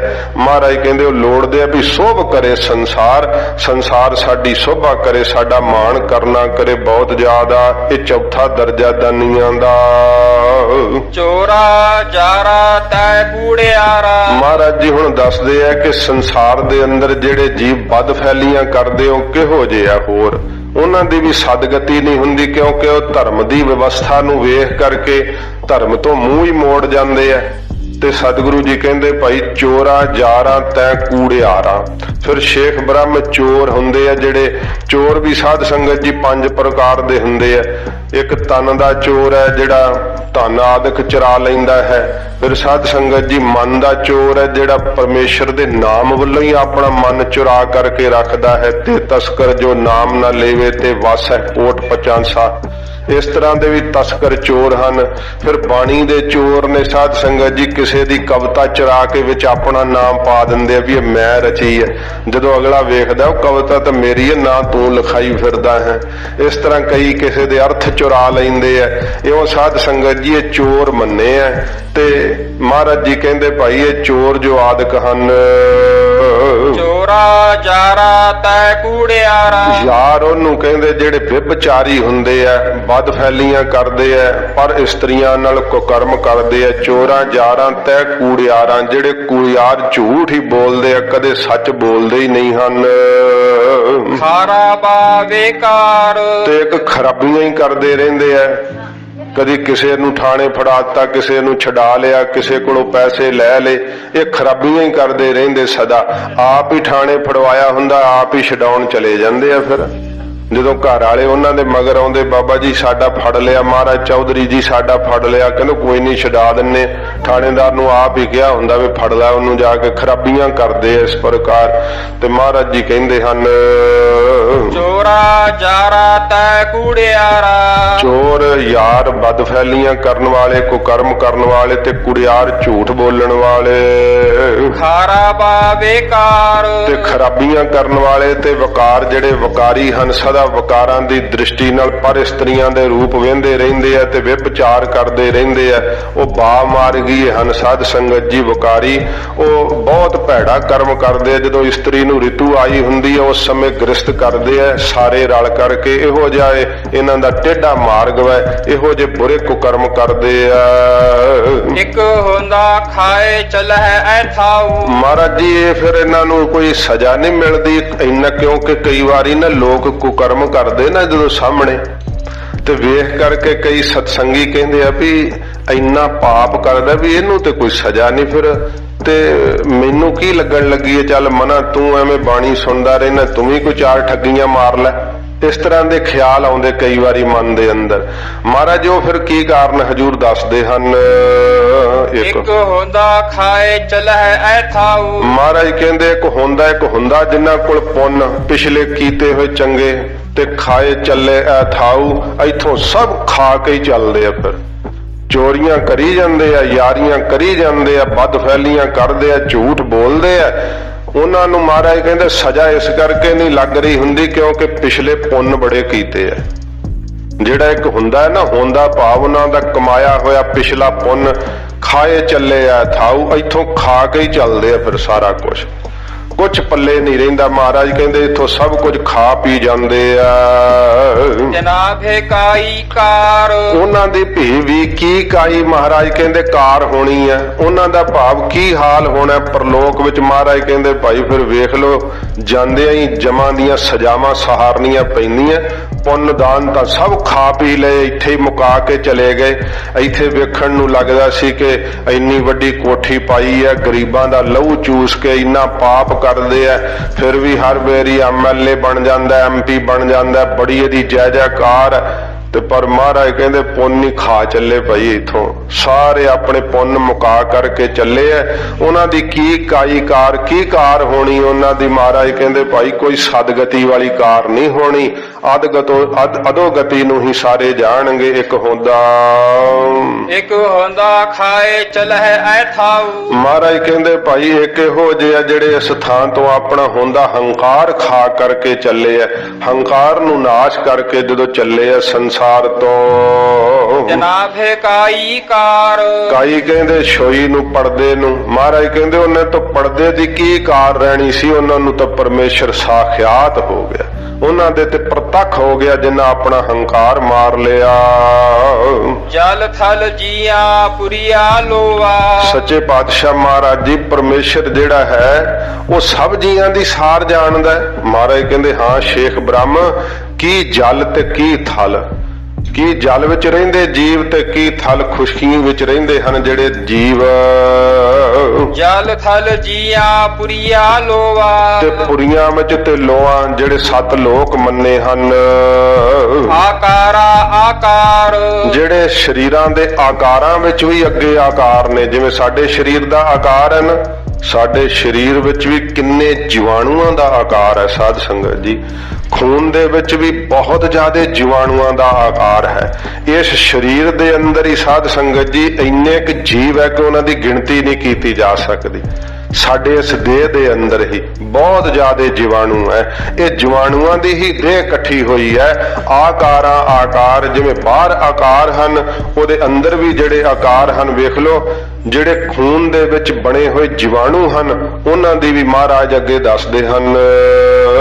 ਓਏ ਜੇ ਆਖੈ ਸੋ ਤੂੰ ਹੈ ਜਾਣ ਹੈ। ਓਏ ਜੇ ਆਖੈ, ਉਹ ਜੋ ਆਖਦੇ ਆ ਨਾ, ਹੇ ਵਾਹਿਗੁਰੂ ਸੋ ਤੂੰ ਹੈ ਜਾਣ, ਤੂੰ ਹੀ ਜਾਣਦਾ ਹੈ। ਜੋ ਹਰੇਕ ਕੋਈ ਪੁਕਾਰ ਕਰਦਾ ਨਾ, ਕੋਈ ਛੋਟੇ ਤੋਂ ਛੋਟਾ ਸੂਖਸ਼ਮ ਤੋਂ ਸੂਖਸ਼ਮ ਜੀਵ, ਸਥੂਲ ਤੋਂ ਸਥੂਲ ਜੀਵ, ਮਹਾਰਾਜ ਤੂੰ ਹੀ ਜਾਣਦਾ ਸਭ ਦੀ ਪੁਕਾਰ ਨੂੰ। ਕਿਉਂਕਿ ਸਾਧ ਸੰਗਤ ਜੀ ਭਾਸ਼ਾਵਾਂ ਵੀ ਅਨੰਤ ਹੀ ਹੈ, ਅਸੀਂ ਦੂਜੀ ਭਾਸ਼ਾ ਹੀ ਨਹੀਂ ਸਮਝ ਸਕਦੇ, ਪਰ ਵਾਹਿਗੁਰੂ ਤਾਂ ਸਭ ਦੀ ਹੀ ਬੋਲੀ ਜਾਣਦੇ ਆ। ਮਹਾਰਾਜ ਜੀ ਕਹਿੰਦੇ ਆ ਮੇਰਾ ਨਿਰੰਕਾਰ ਕੀ ਜਲ ਕੀ ਥਲ ਕੀ ਪੁਰੀਆਂ ਕੀ ਲੋ ਤੇ ਕੀ ਆਕਾਰਾਂ ਦੇ ਵਿੱਚ ਧਾਰੇ ਹੋਏ ਆਕਾਰ ਸੂਖਸ਼ਮ ਤੋਂ ਸੂਖਸ਼ਮ ਜੀਵ ਓਏ ਜੋ ਆਖੈ ਉਹ ਜੋ ਵੀ ਆਖਦੇ ਆ ਨਹਿ ਵਾਹਿਗੁਰੂ ਸੋ ਤੂੰ ਹੈ ਜਾਣ ਤੂੰ ਹੀ ਸਭ ਦੇ ਦਿਲ ਦੀ ਵਿਥਿਆ ਨੂੰ ਪੁਕਾਰ ਨੂੰ ਜਾਣਦਾ ਹੈ। ਤਿਨਾਭੇ ਤੇਰੀ ਸਾਰ ਮਹਾਰਾਜ ਉਹਨਾਂ ਨੂੰ ਵੀ ਤੇਰੀ ਸਾਰੀ ਹੈ ਨਾ ਉਹ ਤੇਰੀ ਆਸ ਹੀ ਰੱਖਦੇ ਆ ਤੂੰ ਹੀ ਸਭ ਦੀ ਸੰਭਾਲ ਕਰਦਾ ਹੈ। ਜਿਹੜੇ ਸਾਡੇ ਸਰੀਰ ਦੇ ਅੰਦਰ ਚੰਗੇ ਜੀਵਾਣੂ ਹੁੰਦੇ ਆ ਨਾ ਸਾਧ ਸੰਗਤ ਜੀ ਉਹ ਜੇ ਘਟ ਜਾਣ ਜਾਂ ਮਰ ਜਾਣ ਤਾਂ ਦੇਹ ਹੀ ਨਹੀਂ ਚੱਲਦੀ ਹੈ ਦੇਹ ਡਿੱਗ ਪੈਂਦੀ ਆ ਫਿਰ ਮਹਾਰਾਜ ਜੀ ਹੀ ਸਭ ਦੀ ਸਾਰ ਸੰਭਾਲ ਕਰਦੇ ਆ। ਨਾਨਕ ਭਗਤਾ ਪੁਖ ਸਾਲਾਹਣ ਮਹਾਰਾਜ ਜੀ ਕਹਿੰਦੇ ਹੈ ਸ਼ੇਖ ਬ੍ਰਹਮ ਸਾਰਿਆਂ ਤੋਂ ਭਗਤ ਚੰਗੇ ਆ ਕਿਉਂਕਿ ਉਹਨਾਂ ਨੂੰ ਵਾਹਿਗੁਰੂ ਦੀ ਸਿਫਤ ਕਰਨ ਦੀ ਸਲਾਹ ਕਰਨ ਦੀ ਭੁੱਖ ਲੱਗੀ ਹੁੰਦੀ ਹੈ। ਜਿਨ੍ਹਾਂ ਨੂੰ ਨਾਮ ਦੀ ਭੁੱਖ ਲੱਗ ਜਾਂਦੀ ਹੈ ਨਾ ਮਹਾਰਾਜ ਜੀ ਕਹਿੰਦੇ ਉਹ ਸਭ ਤੋਂ ਉੱਚੇ ਤੇ ਸਭ ਤੋਂ ਚੰਗੇ ਹੈ। ਜਿਹੜੇ ਚੋਰਾਂ ਯਾਰਾਂ ਦੀ ਇਹ ਨੀਚ ਸ੍ਰਿਸ਼ਟੀ ਮਹਾਰਾਜ ਦੱਸੀ ਕਿ ਅਧੋਗਤੀ ਨੂੰ ਜਾਂਦੇ ਆ ਫਿਰ ਮਹਾਰਾਜ ਜੋਗੀਆਂ ਦਾ ਦਾਨੀਆਂ ਦਾ ਦੱਸਿਆ ਸੱਚੇ ਪਾਤਸ਼ਾਹ ਨੇ ਫਿਰ ਹਿੰਦੂਆਂ ਤੇ ਮੁਸਲਮਾਨਾਂ ਦਾ ਦੱਸਿਆ ਕਿਹਾ ਕਿ ਕਰਮ ਕਾਂਡਾਂ ਵਿੱਚ ਕੋਈ ਵੀ ਪਰਮੇਸ਼ਰ ਨੂੰ ਨਹੀਂ ਮਿਲ ਸਕਦਾ ਕਰਮ ਕਾਂਡ ਸਭ ਇੱਥੇ ਹੀ ਰਹਿ ਜਾਂਦੇ ਆ ਦੇਹ ਦੀ ਹੰਗਤਾ ਨਹੀਂ ਛੁੱਟਦੀ ਜੀਵ ਦੀ ਇੱਕੋ ਇੱਕ ਮਹਾਰਾਜ ਜੀ ਕਹਿੰਦੇ ਭਾਈ ਭਗਤ ਨੇ ਜਿਹੜੇ ਮੁਕਤ ਹੁੰਦੇ ਆ ਸ਼ੇਖ ਬ੍ਰਹਮ ਜਿਨ੍ਹਾਂ ਨੂੰ ਭੁੱਖ ਲੱਗ ਜਾਂਦੀ ਹੈ ਵਾਹਿਗੁਰੂ ਦੀ ਸਿਫਤ ਸਲਾਹ ਕਰਨ ਦੀ ਸੱਚ ਨਾਮ ਆਧਾਰ ਉਹਨਾਂ ਨੂੰ ਸੱਚੇ ਨਾਮ ਦਾ ਸਤਿਗੁਰੂ ਜੀ ਕਹਿੰਦੇ ਭਾਈ ਆਧਾਰ ਹੁੰਦਾ ਆਸਰਾ ਹੁੰਦਾ ਸੱਚੇ ਨਾਮ ਦੇ ਆਸਰੇ ਤੇ ਜਿਉਂਦੇ ਹਨ ਭਗਤ ਸਦਾ ਆਨੰਦ ਰਹੇ ਦਿਨ ਰਾਤੀ ਉਹ ਦਿਨ ਰਾਤ ਸਦਾ ਆਨੰਦ ਵਿੱਚ ਰਹਿੰਦੇ ਆ ਇੱਕ ਰਸ ਰਹਿੰਦੇ ਆ ਸਦਾ ਹੀ ਬਿਰਤੀ ਉਹਨਾਂ ਦੀ ਪ੍ਰੇਮ ਵਿੱਚ ਰੂੜ ਰਹਿੰਦੀ ਹੈ ਹਰ ਵੇਲੇ ਇੱਕ ਰਸ ਪਰਮੇਸ਼ਰ ਵਿੱਚ ਜੁੜੇ ਰਹਿੰਦੇ ਆ ਪ੍ਰੀਤ ਵਿੱਚ ਉਹਨਾਂ ਦਾ ਚਿੱਤ ਭਿੱਜਿਆ ਰਹਿੰਦਾ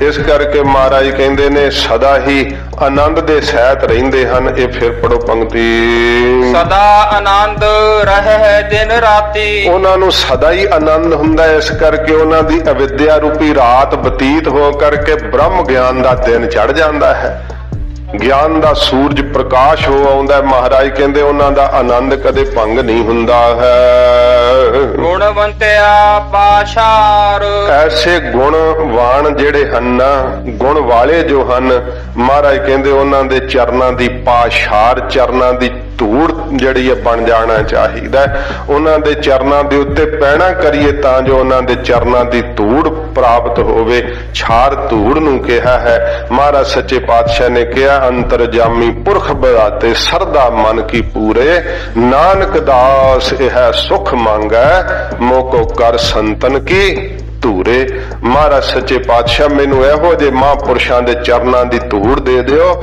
ਜਿਹੜੇ ਮਹਾਰਾਜ ਇੰਨੇ ਗੁਣਵੰਤ ਨੇ ਤੇਰੇ ਸਾਰੇ ਗੁਣਾਂ ਨੂੰ ਜਿਨ੍ਹਾਂ ਨੇ ਧਾਰਨ ਕਰ ਲਿਆ ਹੈ ਤੇ ਭਗਤੀ ਵਿੱਚ ਜੁੜੇ ਰਹਿੰਦੇ ਆ ਦਿਨੇ ਰਾਤ ਨਾਮ ਵਿੱਚ ਸੁਰਤ ਜੁੜੀ ਰਹਿੰਦੀ ਹੈ ਮਹਾਰਾਜ ਅਸੀਂ ਉਹਨਾਂ ਦੇ ਚਰਨਾਂ ਦੀ ਛਾਰ ਬਣ ਜਾਈਏ ਧੂੜ ਬਣ ਜਾਈਏ ਇਹ ਸੱਚੇ ਪਾਤਸ਼ਾਹ ਜੀ ਮਹਾਰਾਜ ਸਿੱਖਿਆ ਦਿੱਤੀ ਹੈ। ਅੱਗੇ ਮਹੱਲਾ ਆਰੰਭ ਕੀਤਾ ਤੇ ਸਮਾਂ ਵੱਧ ਲੱਗੇਗਾ ਸਮਾਂ ਪੂਰਾ ਹੋ ਚੁੱਕਿਆ ਅੱਗੇ ਵੀ 2 ਦਿਨ ਸੋ ਸਮਾਂ ਵਧੇਕ ਲੱਗਦਾ ਰਿਹਾ ਮਾਫੀ ਬਖਸ਼ਣੀ ਮਹੱਲੇ ਤੋਂ ਅੱਗੇ ਕੱਲ ਨੂੰ ਆਪਾਂ ਕਥਾ